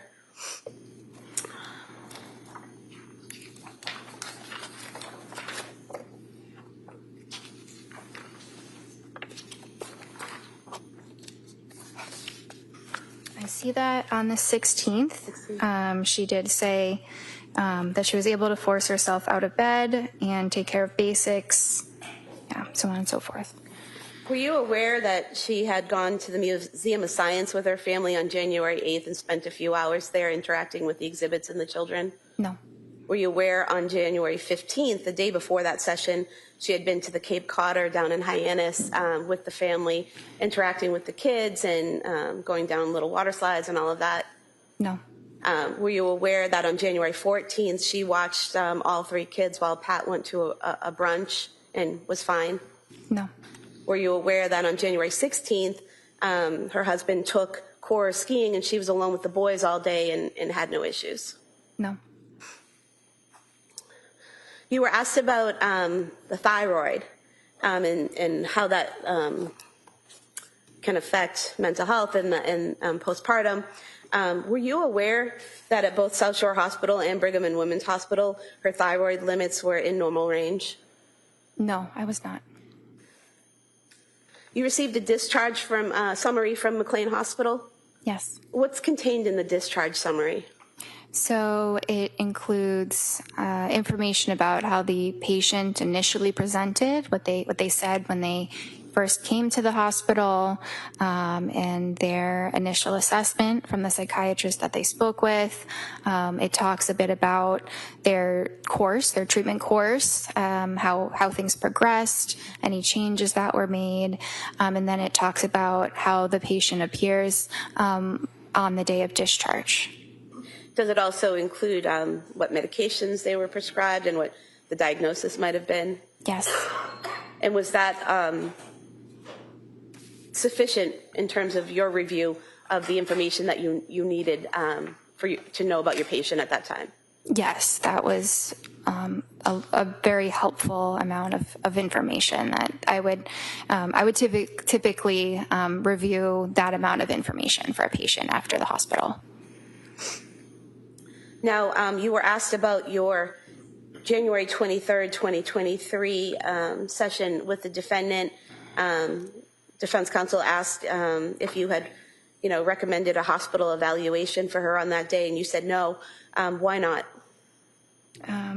Because she was completely denying any suicidal ideation or homicidal ideation. There were no signs of psychosis or mania, so there were no serious signs that her safety or that anyone else's safety was at risk. And during that session, did she ever tell you that she planned to harm herself or the children? No. If she had done that, what would you have done? I would have, it depends exactly how it would have played out. It would definitely include hospitalization. If the children were in immediate harm, it might include enlisting help from my staff so that they could call the police while I'm on the phone with her. I think it depends, but I would address it promptly. You were asked by defense counsel about the amitriptyline that you prescribed on January 16th, 2023. That initial prescription was for 10 milligrams, correct? Yes.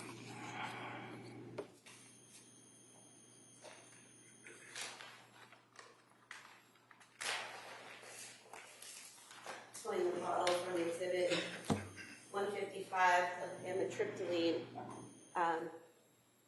Would you agree with me that this shows that the prescription was filled on that same day, January 16th, 2023? Yes. And out of this pill bottle here, there were 30 pills in this prescription, correct? Yes. And there are 8 pills missing from this bottle. So filled on January 16th, 17th, 18th, 19th, 20th, 21st, 22nd, 23rd would be 8 days, correct? Mm-hmm. And on the 23rd is when you said she could raise it to 20 milligrams? Yes. So if there are only 8 pills missing, she never took that additional dose, correct? That's what I would think based on what you just said. So the amitriptyline, increasing it from 10 milligrams to 20 milligrams, wouldn't have pushed her over the edge, correct? Well, if she didn't take 20 milligrams, then that's correct.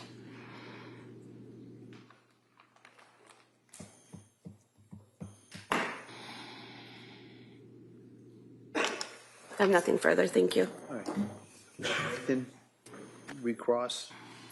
Briefly. So one of the questions that prosecutor asked you pertained to whether or not you could reach out to a third party. You recall that question, like mother, father, husband? Yes. And we already on cross talked about that you didn't, and they didn't call you, but then the DA also raised that, and you said you didn't have HIPAA permission. You recall just telling that to the jury? Yes. That was an additional detail. All right. So what does that mean? HIPAA is the privacy law for patients, which we have to respect and honor very diligently. So we are not allowed to talk about a patient's treatment to anyone. We're not even allowed to say that they are a patient at our clinic unless they were to waive those HIPAA rights. And she was very cooperative, would have been more than willing to have you talk to her mother and father and her husband, right? Objection. Sustained. Well, did you ever ask her to sign a HIPAA form? So that was not the main reason why it wasn't done. It wasn't. Did you ever ask her to sign A release, you mean? Yeah. Yes. No, I did not ask her to sign a release. And if she did sign a release, even though her mother, her father, her husband didn't call you, you could have then reached out to them, right? I could have, but it is not typically something that is done when you have an adult patient who's able to speak for themselves. Yeah, what is that? It's not typically done when? When you have an adult patient who is able to speak for themselves. My God, you don't call the parents that she's living with because they're helping her or her husband? No. Because why? She's able to advocate for herself? Yes.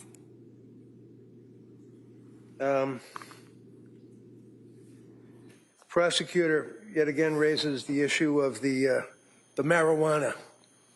You recall that question? Yes. She wasn't smoking marijuana, was she? She did not tell me she was smoking marijuana. Did she tell you that she was using marijuana? No. Did she tell you that she was using gummies? No. Did she? Because gummies in plural is what the DA asked you, right? She was using gummies? Yes. Now, I asked you about getting access to the woman and infants hospital records, which you did not. Which you did not, right? I did not. And we already went over that. You could have, if you asked for them with a HIPAA form, right? Objection, didn't ask about those records. I don't care if she asked about the Beyond records. the scope. Overruled. You can ask that question. She asked you about marijuana gummies, right? Yes. Okay. Your Honor, I would offer the women and infants hospital records from Rhode Island dealing with Lindsay Clancy. No objection. Okay, they may be admitted. I just want to look at them at some point to make sure it's a clean copy. Sure, yeah. Before it goes to the jury, you can review it.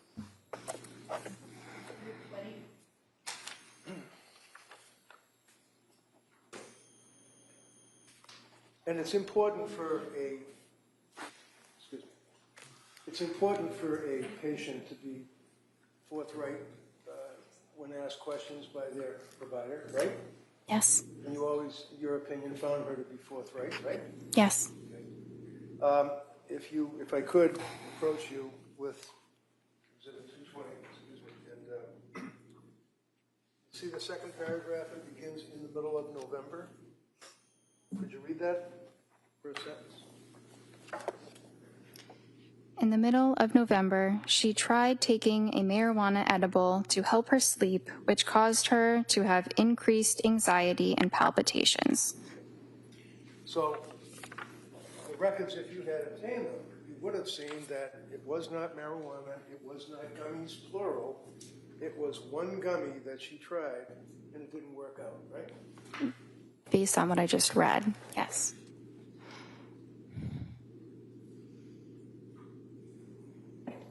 Then you told us that there's a difference between a thought of suicide versus a plan of suicide, one of which would result, in your words, were a commitment, right? Yes. What does that mean? Thought versus plan equals commit. A suicidal plan means that they are, they know exactly what they're going to do to end their life, what they're going to use, maybe when they're going to do it, they've researched it, and that presents an immediate threat, and that is something that would require hospitalization. District Attorney had asked you also about the thyroid levels, and you indicated, or she indicated that they were in the low range at Mass General Hospital, Reed, is that correct? I thought she said they were normal. Oh, I thought she said low, but normal or low, MGH, Mass General Hospital, right? Sorry, what's the question? District Attorney asked you whether or not they were thyroid reads. Do you remember that question? She said her thyroid had been tested. My question now is, do you remember that question that she asked you that you answered with no problem? Yes. Okay. And your response was that, my memory, as jurors it counts, that it was low reads, MGH, and South Shore Hospital. Is that right? I thought she said that it was normal, or within normal limits. Almost fine. We'll go with normal.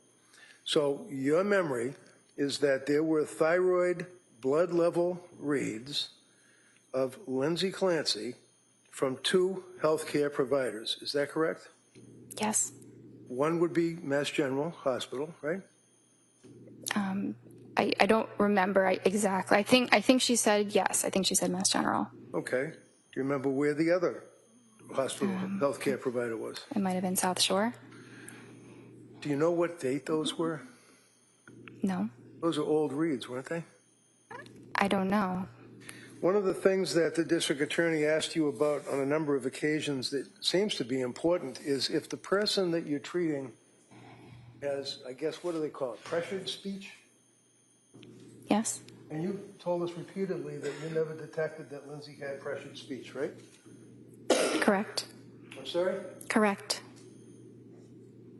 Looking at the record from October 21st, would you... Objection. is writing on this. Well, all right. You know what? I'll ask her to just look at it. Might take a look at it, and if you want to get the actual exhibit, we could do that. All right. So forget all about my sloppy writing. I'm looking here on October 21st of 22. Is that correct, right up there? Yes. Okay. Yes. And can you just read this paragraph here for us? No sleep last night. Falls asleep after 40 minutes. Heart racing, severe anxiety. Worrying about kids, baby, sleep. Yawns but not drowsy. Not hyper, pressured speech. What was that? Not hyper what? Not hyper, not pressured speech is what I meant. I know it doesn't say not, but that is exactly what I meant. When did you see this that you noticed that it did not say not? I don't care what it says. I know what I meant. Well, when you wrote this, you did not say not pressured speech. You said in the medical record, pressured speech, right? No. Does it say that? Yeah, the word is the word not is right before not hyper, comma, pressured speech. Right. The two So are following what the does a comma mean not. to you? When you put down in a medical record, heart racing, comma, severe anxiety, comma, worried about kids, comma, baby, comma, sleep, comma, yawns but not drowsy, period. Not hyper, comma, pressured speech. That's what you wrote, right? She did not have Did pressured you write speech. that, doctor? I wrote that, but you're misinterpreting my note.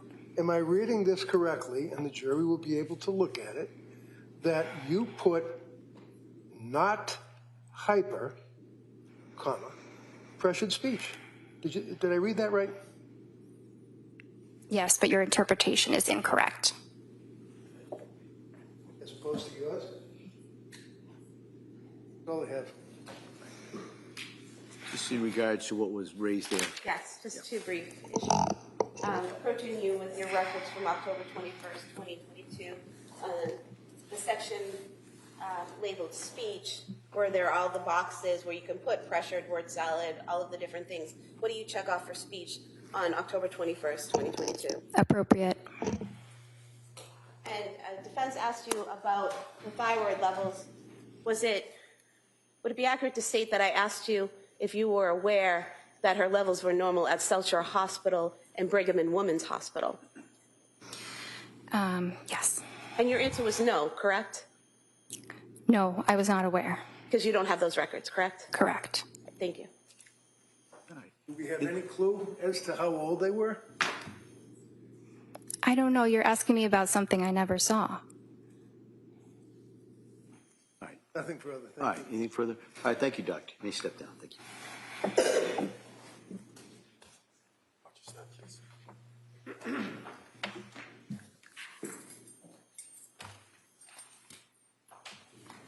Your Honor, the Commonwealth would move to submit the certified copy of the Spalding rehabilitation records. No objection. That's by agreement. Okay. By agreement of counsel, the Spalding records will be introduced. Exhibit 221.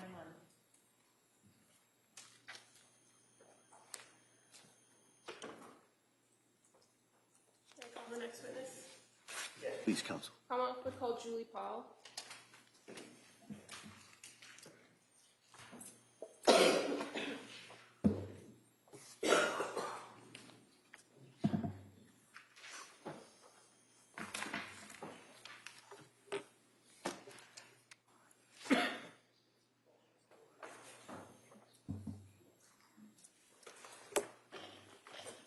Good afternoon. Stop right there, raise your right hand for the clerk. Good afternoon. Do you solemnly swear that the testimony and the evidence you should give to the court and the jury will never know having reached the Commonwealth and the defense of property to the Constitution. Thank you. You may have a seat. Watch yourself, please. All right. Good afternoon. Good afternoon. All right. Yes, Attorney Buckingham, please. Thank you. Good afternoon. Good afternoon. Could you please tell the jury your first and last name? Julie Paul. And what do you do for work? I am a psychiatric mental health nurse practitioner, board certified. And can you tell us a little bit about your educational background? Sure. I graduated in 1991 from St. Anselm College with my nursing degree, worked as a labor and delivery nurse for 17 years, and then graduated in 2006 from Frontier Nursing University with my midwifery degree. And then in 2018, I graduated from Frontier Nursing University with my psychiatric nurse practitioner degree. I also have a perinatal mental health certification from Postpartum Support International from 2018. Okay. Are you also a certified midwife? Yes, I am. And are you licensed in the state of Massachusetts to be a psychiatric nurse practitioner? Yes, I am. And what is required in order for you to become certified to be a psychiatric nurse practitioner in Massachusetts? I attended a certified program, did 2 years additional training, and then took the certification exam through the ANCC. And can you tell us a little bit about your work history, your work background? Sure. Like I said, in New Hampshire, I worked as a labor and delivery nurse before transferring to Massachusetts in 2006 to work as a certified nurse midwife. And then in 2018, I started the perinatal behavioral health program at South Shore Hospital as a psychiatric nurse practitioner. And so the perinatal behavioral health clinic, explain to us a little bit about how that came about.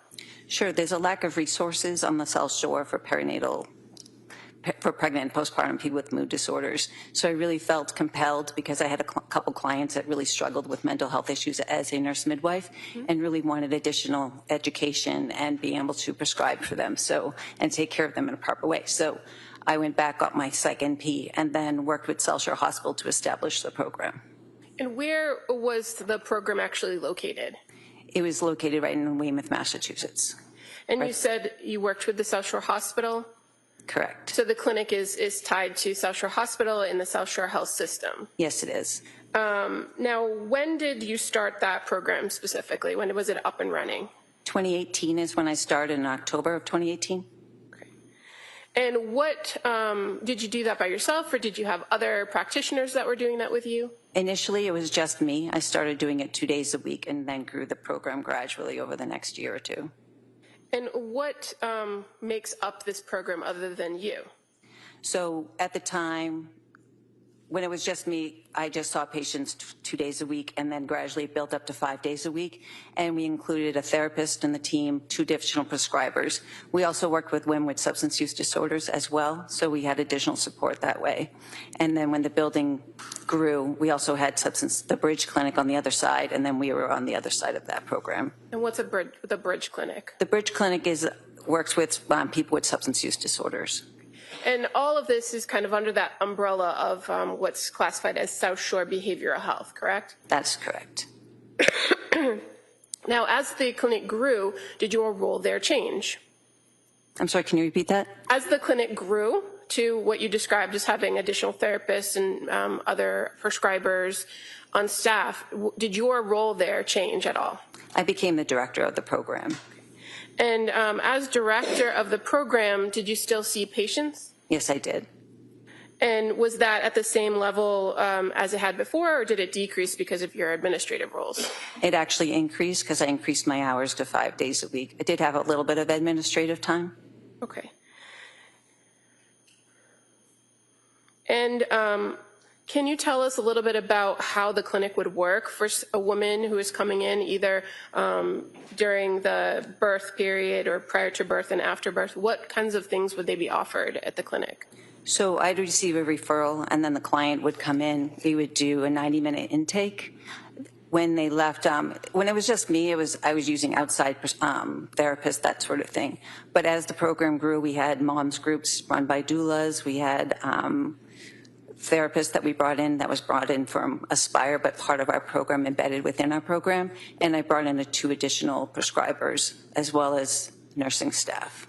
And when you talk about people as prescribers and your role as a psychiatric nurse practitioner who could prescribe, what were you offering to patients as part of this clinic as a prescriber?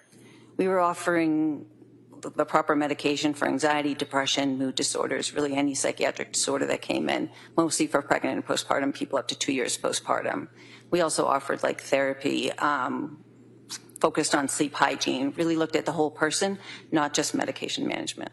And fair to say that the medication is one piece and the therapy is another piece, and this is part of a team approach that you had at the clinic. That's to correct. Address all these resources for patients. That's correct. So while you, as the psychiatric nurse practitioner, might have been a prescriber, you were you also engaged in the therapy or psychotherapy? I would do supportive therapy, but I'm not a therapist. I mainly am responsible for assessing, diagnosing, prescribing, but I also really understand the importance of sleep, nutrition, and exercise. And so being that you had a history of working as a midwife and working as a nurse in labor and delivery, do you have a lot of experience with moms or women who are in that postpartum period? Yes. And how about your experiences with diagnosing and prescribing for women in that period? Do you have experience in that? In the labor and delivery realm, as a nurse midwife, yes, I diagnosed like labor and that sort of thing, and even depression, anxiety, not to the extent of higher acuity psychiatric conditions, but as a psychiatric nurse practitioner, I did. Okay. And as far as your role at the perinatal behavioral health clinic, fair to say that your primary patient base was all going to be women who are either pregnant or after birth? Correct. And a part of this team approach at the clinic, is it also to work on developing a treatment plan for patients when they come in? Correct. And so what encompasses a treatment plan generally? Generally, if it were a situation where we were referring them for therapy, then we would work with the therapist to kind of bring in the client to figure out what their needs are, and then really stress whatever. The therapist works on certain aspects of the therapy that we kind of work together, but not in tandem. Kind of we talk, but not to the extent we each are in our own disciplines. Okay. And as far as the resources that the clinic had available to you, is it fair to say that there are certain types of therapy, for instance, cognitive behavioral therapy or dialectic behavioral therapy, that are not necessarily encompassed with the social workers that you work with at the clinic? Our social workers primarily did cognitive behavioral therapy. We did group therapy for more social support. What I did mainly was just supportive therapy. Okay. And would you oftentimes, through the clinic, refer clients out to other local community providers? Yes, we would. Now, as the psychiatric nurse practitioner, does medication play an important role when you are dealing with a particular patient that came into the clinic? Yes, it does play a role. And how is it that you determine what's the appropriate medication track for any given patient? We do proper screening, and then we do a complete interview with the client, and then based on what their responses are, together we work as a team to develop the best medication options or treatment options for that client. When you say work as a team, does that include the patient themselves? Absolutely. The patient is the most important part of the team.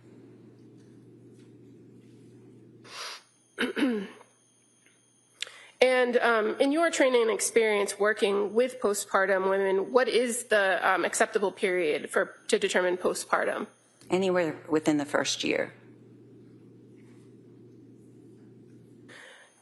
Did you know a nurse, or do you know a nurse named Susan Clancy? I do. How do you know her? I worked with her off and on throughout my years as a nurse midwife.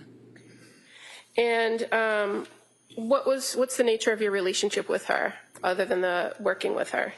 Essentially, we just worked together. When we did births together, we worked well as a team. Okay. And do you know where she worked? She worked at South Shore Hospital. On November 20th of 2022, did you have a conversation, or did you get a call from Sue Clancy? I did. She was referred to me through Nanette Landry, another midwife that I work with. Okay. And so as a result of the phone call that you had with her, did you get in contact with a woman by the name of Lindsay Clancy? Yes, I did. Was that the same day or a different day? It was the same day. And your contact with Lindsay Clancy, was it by phone or virtual or in person? It was by phone. And so what was the purpose of calling Lindsay Clancy? I just wanted to get her side of what had been going on with her history. Sue had alluded that she was struggling in the postpartum period, so I wanted to know exactly what she was struggling with to see if she'd be a good candidate for our program. So did you initiate the call to Lindsay Clancy? With the permission, I asked Sue Clancy if Lindsay had given permission, and she said she had. Okay. And in the conversation that you had with her, do you know approximately how long that phone conversation lasted? I don't recall. Okay. Okay. But were you able to get all the pertinent information from her during that phone call? I got enough data to determine that she would be a good candidate for the program. So she would have met criteria for a referral from any other resource? Correct. Now, is it fair to say that in this conversation, in order to determine whether she qualified, you had to ask her some background questions? I did. And so were you able to identify whether she was in that postpartum period? Yes, I asked when the birth of Callan was, and she said it was May 26th, 2022.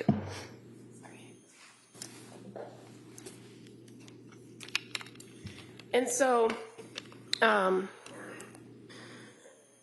determining that she was in fact postpartum with a baby at home, did you ask her any questions or did you learn any information about how the experience was earlier in the postpartum, right after birth?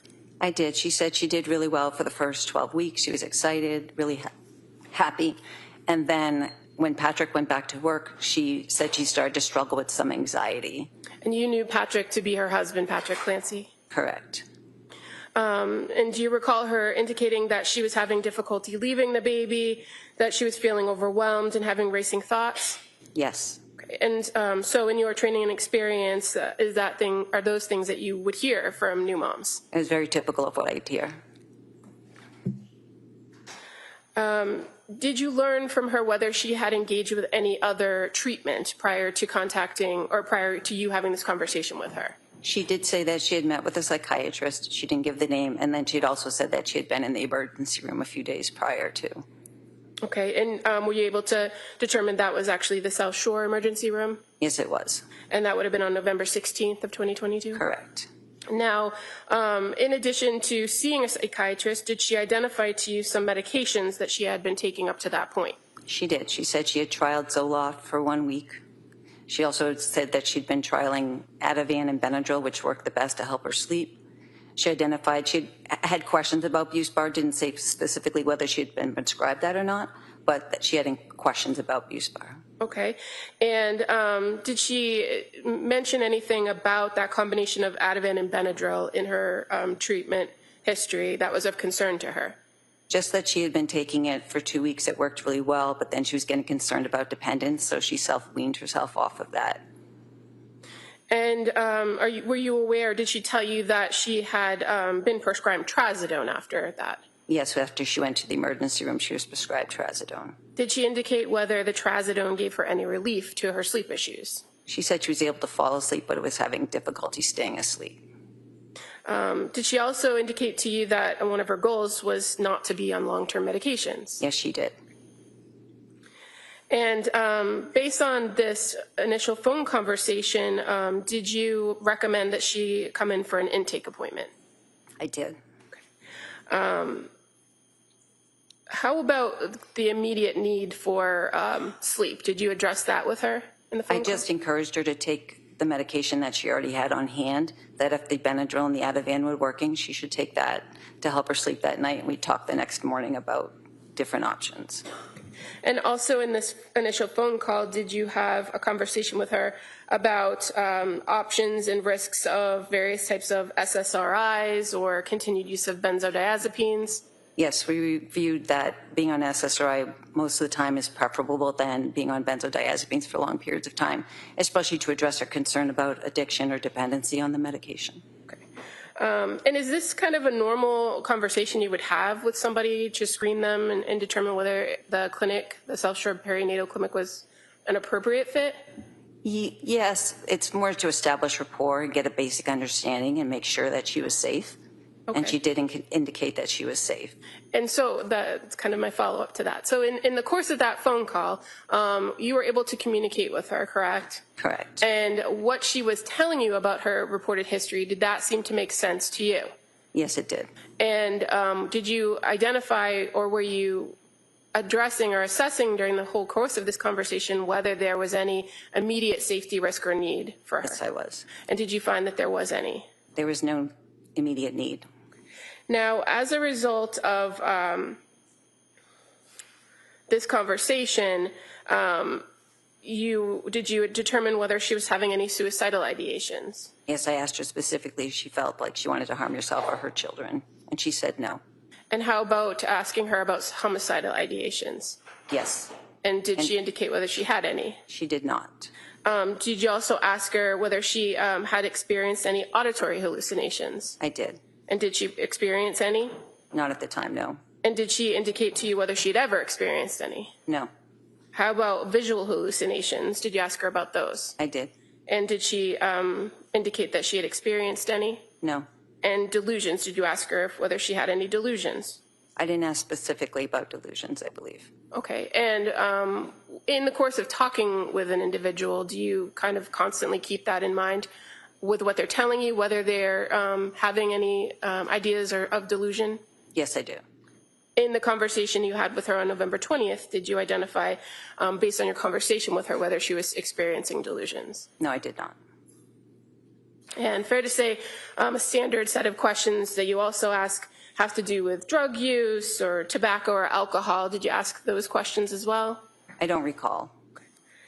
Okay.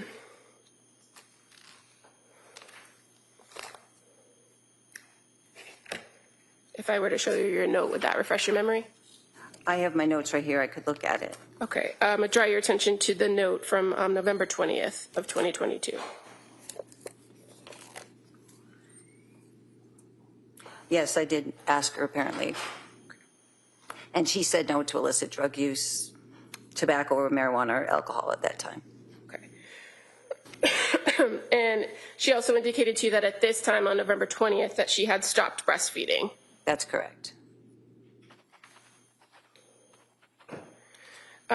Now, did she schedule or did you schedule with her an intake for the next day, November 21st? We did. And at the clinic, what generally is the practice for whether a person appears in person or on a telehealth visit or virtually?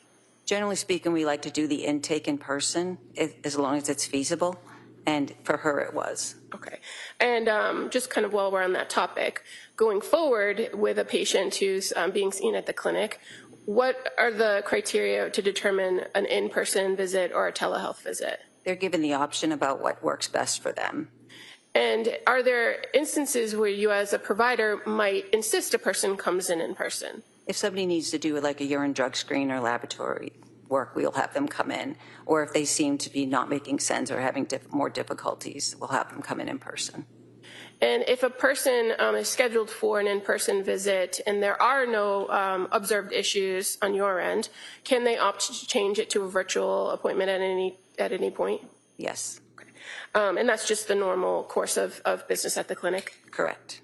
Now, in this particular instance, you said the intake was in person, right? Yes. And during the course of the intake, are there particular types of questions that are asked of the person to get to know them and get to know their situation? Yes, generally we do a full intake. The first thing they do is meet with the nurse who does all the screenings. And one of the things that is asked of an individual when they come in is to tell you why they are there, right? Correct. What their complaint is. Yes. And so for this patient, for Lindsay Clancy, what did she identify as the reason for the visit? Would it be okay if I refer to my note? Sure. So she said pretty much I cannot sleep was her major concern. Okay. And is that something that you've seen in your experience with new moms that come through the clinic and are postpartum? It's very typical. Now, even with that report or that reason, do you do a full history to try to identify kind of what's going on in the present and what has happened in the past? Yes, I do. And generally, is it fair to say that that's kind of the goal of an intake, right? I do that with every client. I have a standard set of questions. Is that just for the intake or any follow-up?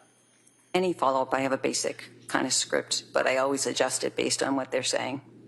But fair to say, once a person gives kind of that history of their background, especially if they've had prior births before, prior experiences with mental health professionals or psychiatric history, that kind of follows the patient as they go through with their subsequent visits. Yes, So in this instance, you had some background information from the phone call you had with her, but did you go back through those standard questions that you'd ask in an intake? I did. And did you learn a little bit more about her current mental status? Did you ask her some questions about currently how she was in this November 21st meeting? I did. And so, again, do you kind of go through in each and every instance whether the person has any thoughts of suicide or harming themselves or others?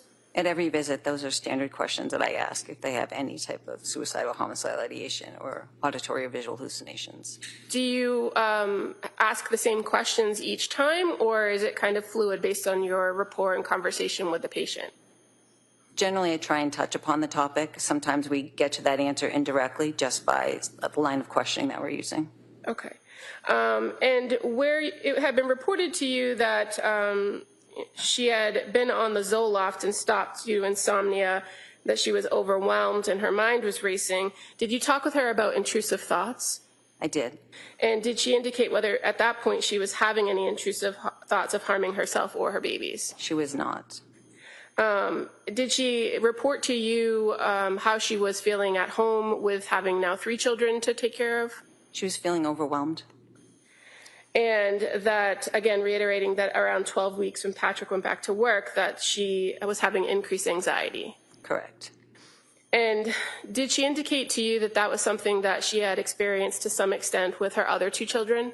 At least with her second pregnancy.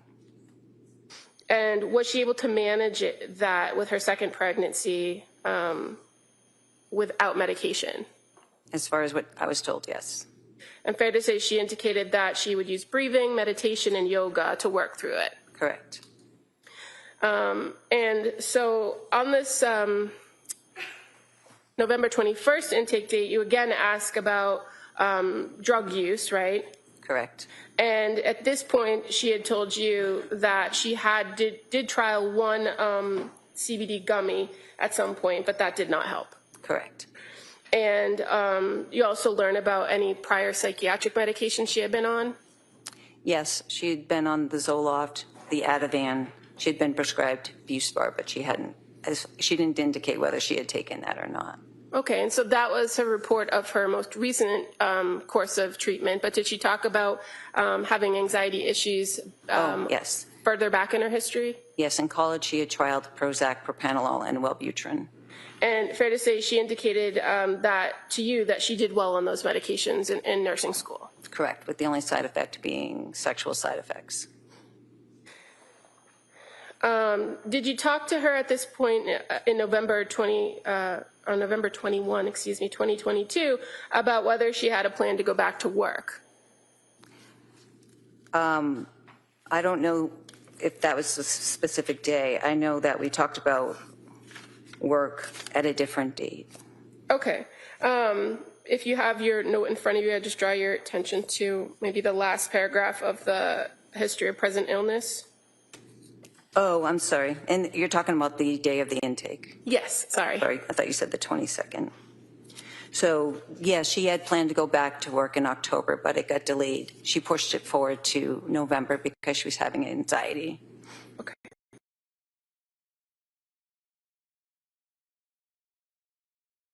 The same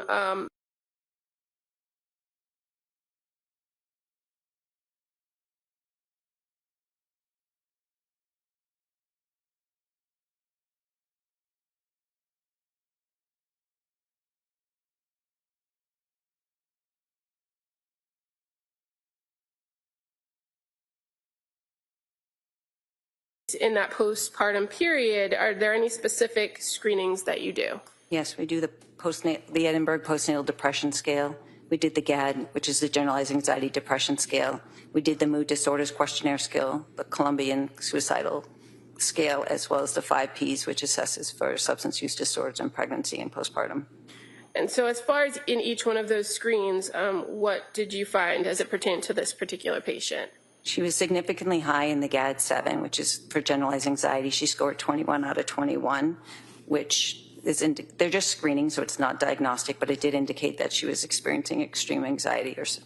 And then with the Edinburgh postnatal depression scale, she scored a 23 out of 30. But the one that I look for the most in that scale is number 10, and she was negative, and that's for suicidality.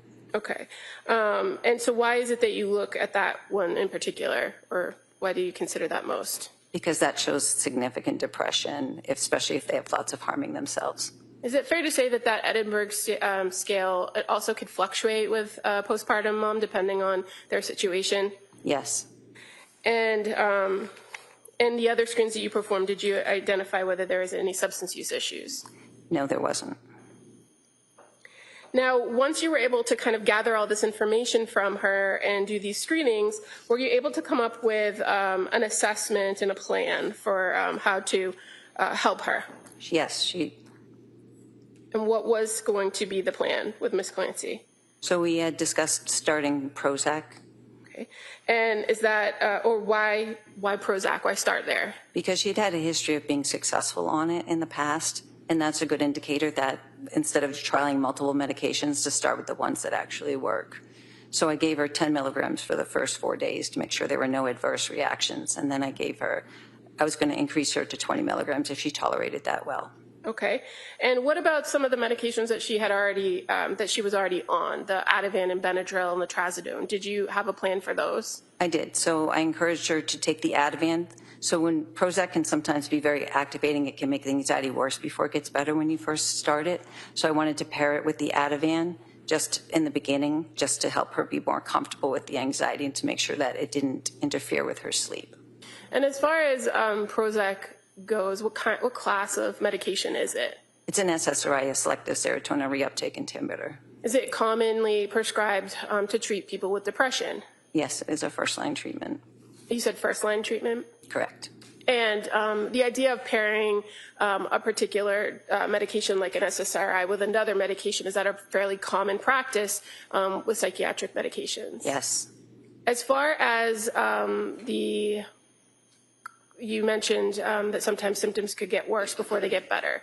Is that also common with SSRIs? Yes, it is. Does it take a while for a medication to get into a person's system and stabilize them? Generally, side effects are the first week or two, but to get to a therapeutic level, it's about 4 to 6 weeks. And was this something that you discussed with her about the timetable it would take to reach a therapeutic level? Yes. And when we say therapeutic level, what's the goal of reaching therapeutic level? Is remission in symptoms. People start to feel better then, right? Correct. Now, even though you were advising that she continue with the Ativan and she had told you that she had concerns about continuing with the benzodiazepine, did you indicate that there would be a plan to taper that or reduce that?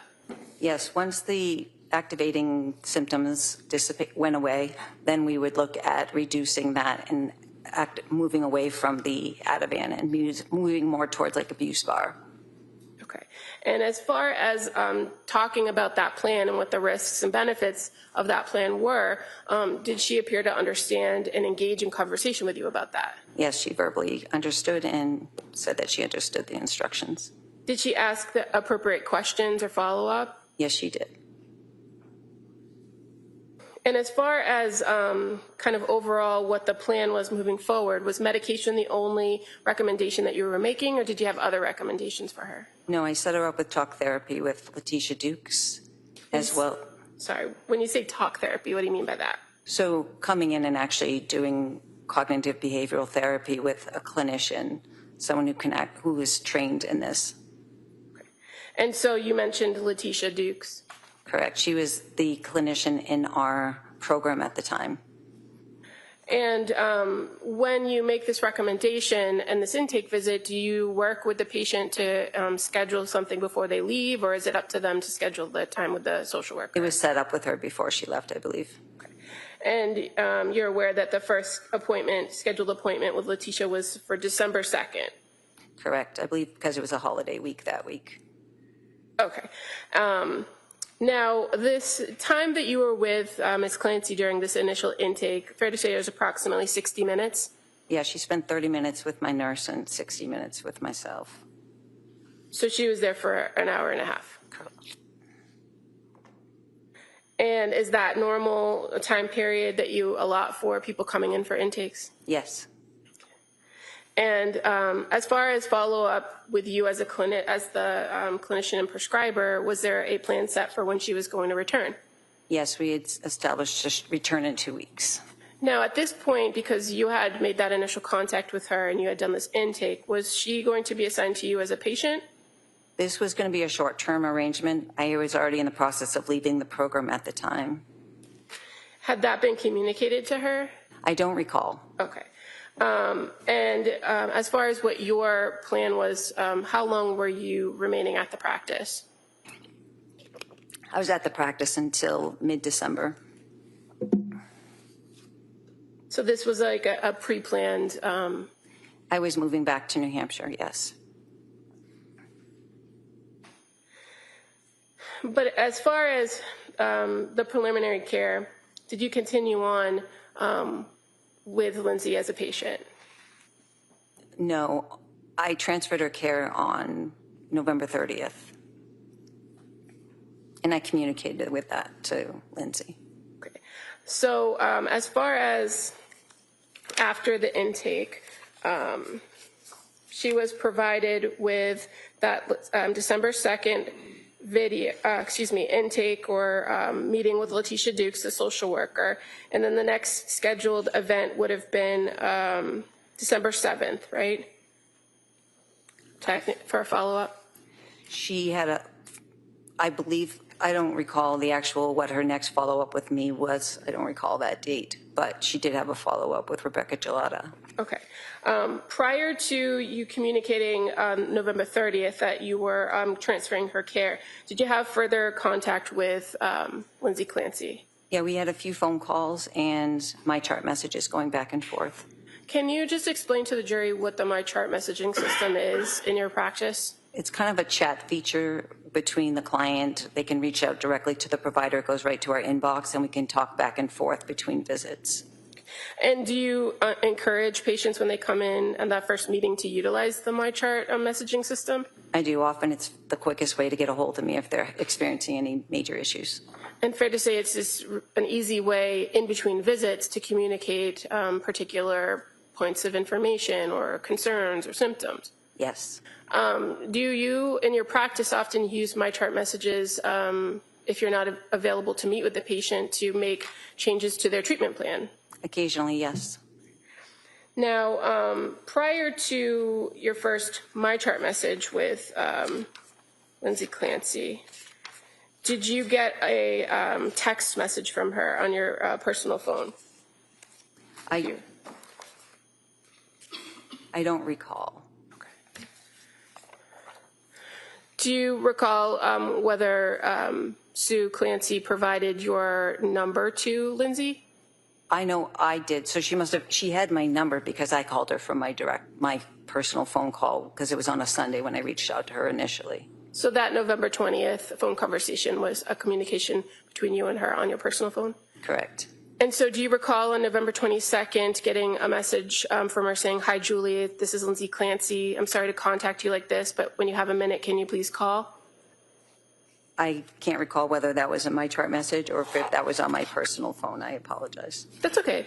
As a result of some way her contacting you, did you then have or send her a message or have a conversation with her on November 23rd?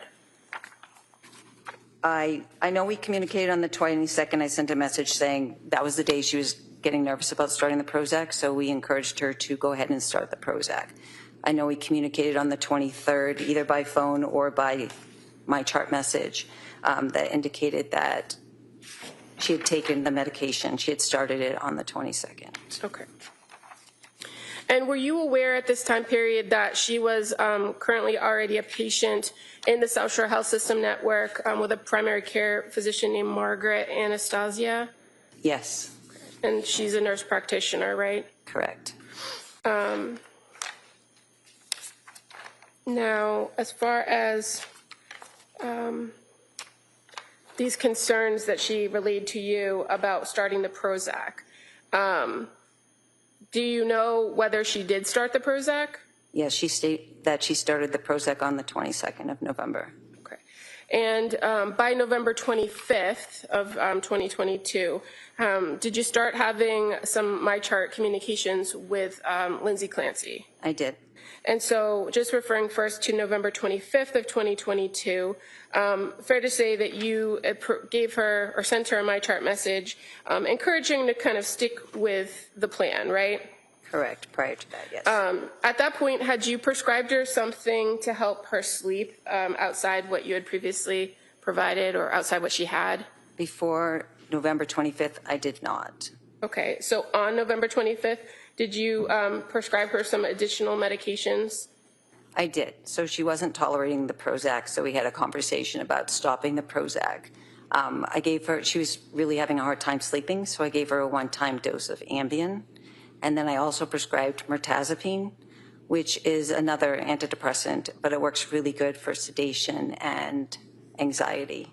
So started that at 7.5 milligrams, told her to stop the Prozac. And I also paired it with Klonopin, but I told her explicitly not to take the Ativan, just to take the Klonopin to help. It's longer acting benzodiazepine to help her with sleep and longer acting anxiety support while we got this new medication up and running.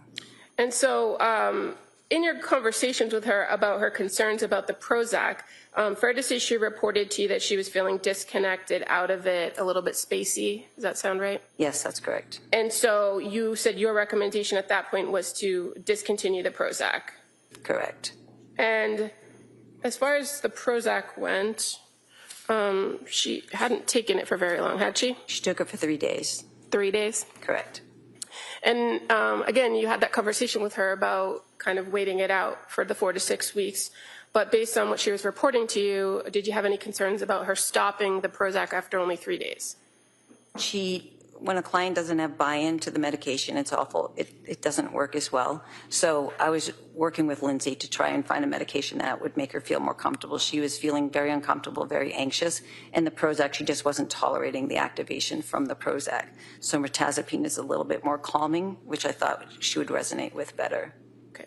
And so again, this is not one of those follow-up visits on a telehealth or a face-to-face. So were you relying heavily on what she was reporting to you? Yes.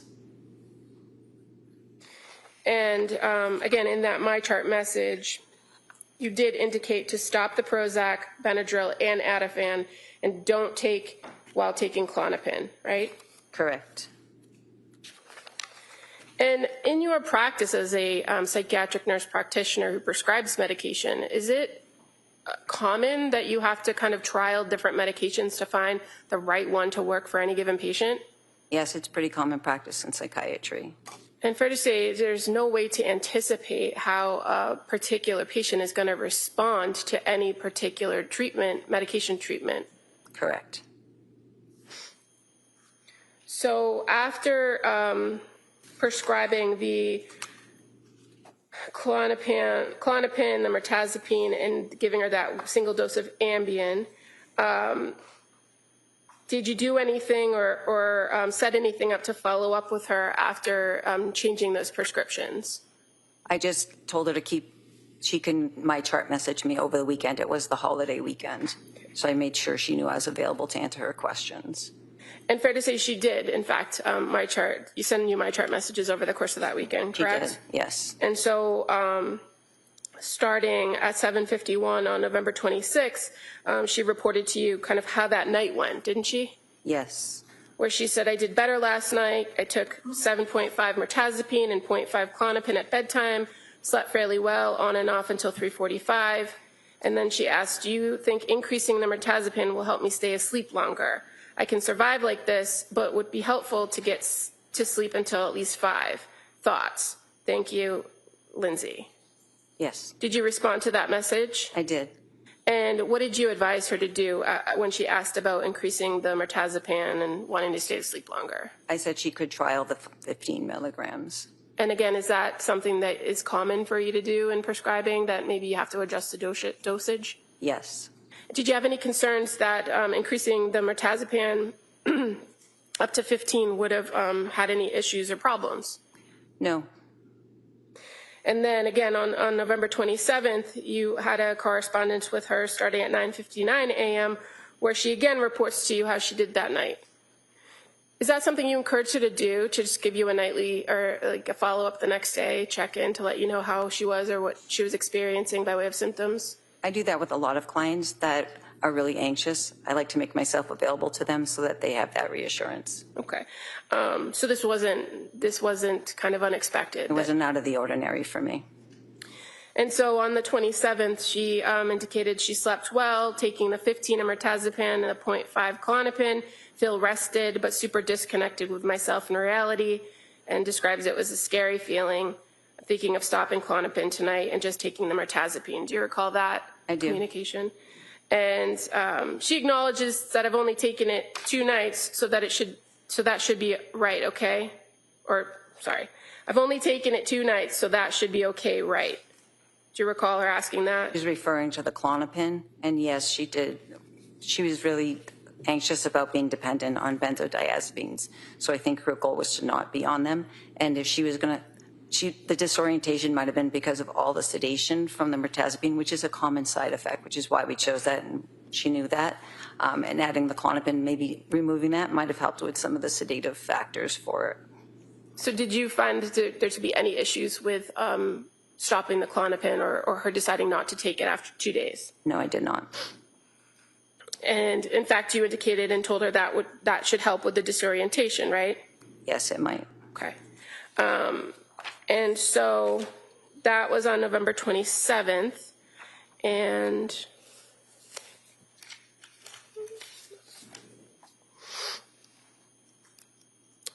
fair to say that there was another communication via MyChart on November 28th with Lindsay Clancy. Yes, there was. And at this point, she was asking for, or there was some back and forth about needing a note for work, correct? Correct. And is that something that you had talked about with her, about getting another note for work?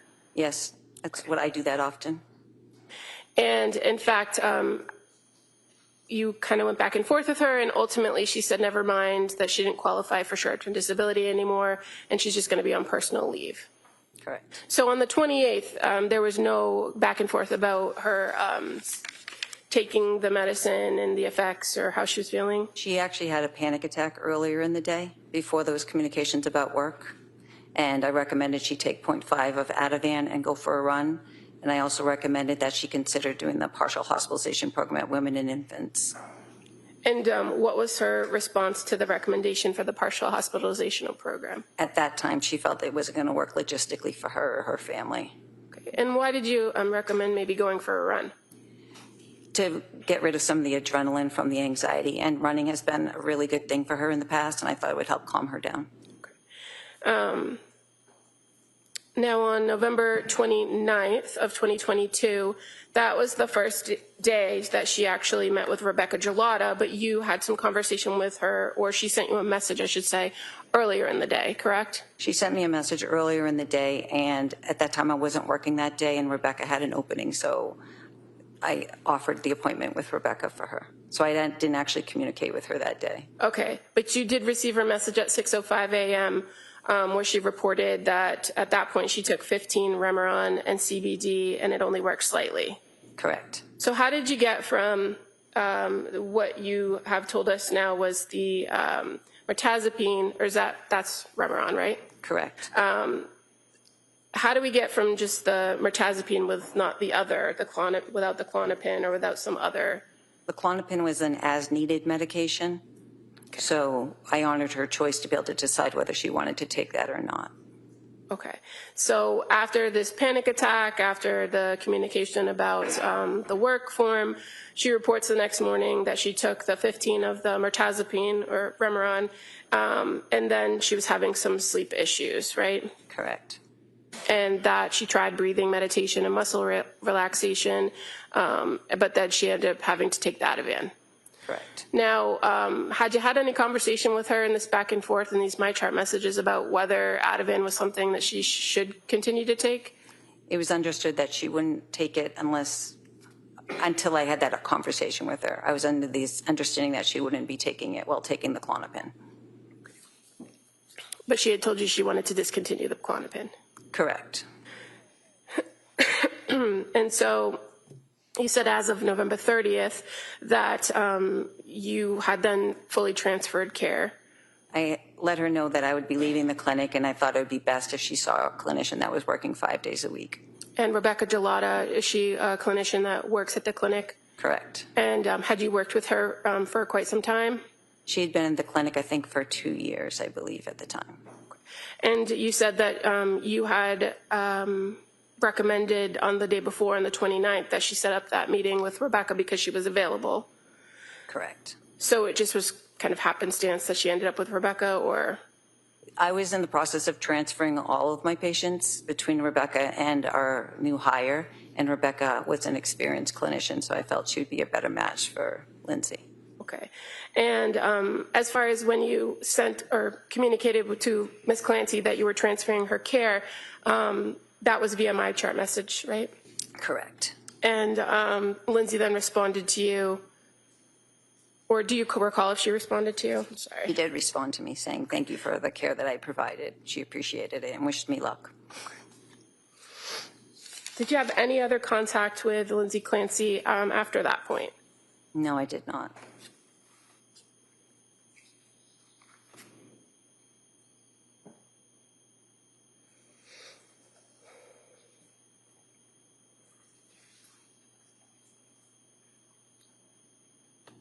And just to be clear, so when we were talking about moving from November 28th to the 29th in time, did you have a phone call with her outside the MyChart messages about that panic attack? Or do you recall having entering a progress note about that? I do remember entering a progress note about that. Okay. And that's when I told her to go for the run. I made the recommendation for the PHP.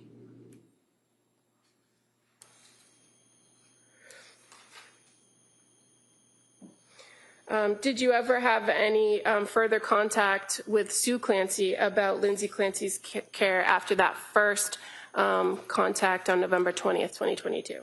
I don't recall that.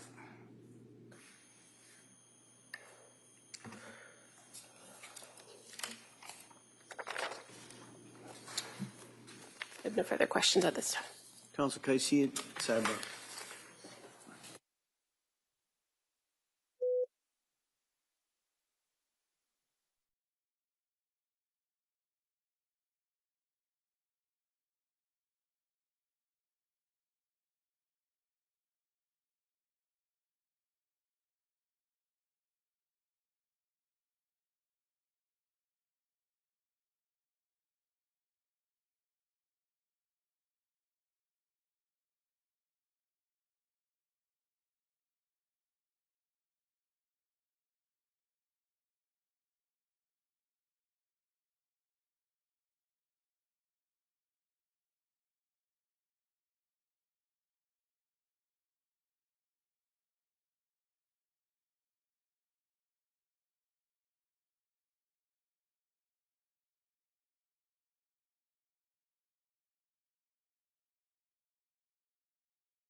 All right, ma'am, you may step down.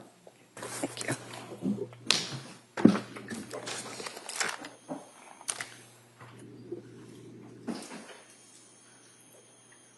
All right, well, members of the jury, just a couple minutes. So we're going to break. The Commonwealth is finished on their direct. We're going to start with the cross-examination of this witness, but we're going to start that tomorrow. All right, so we're going to break till tomorrow. Remember my instructions. Don't talk about this case. Don't read about this case, or even similar cases in regards to this. Don't read anything. Don't take any field trips. Don't do any research. You kind of know what the instructions are. I'm going to ask you those questions. We'll come in. We might start. I'd ask you to be here ready to go at 9. There may be an issue I have to talk to counsel. It might cause a little bit of a delay, but we'll try and keep that minimized. We'll get you in here tomorrow. Okay, great. Thank you for all your work, and I hope you have a nice evening. We'll see you tomorrow. All right. Good. So you know what's follow me.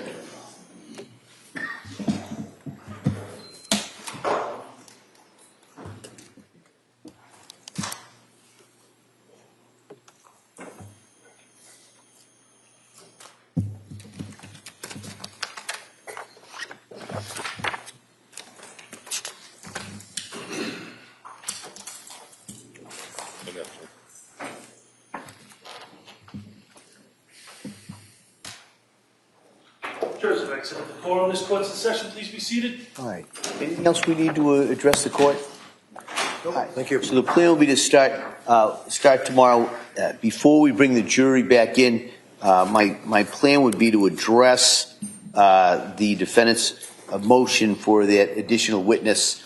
We could maybe do that first thing, and then after we argue that, go right back into the presentation evidence.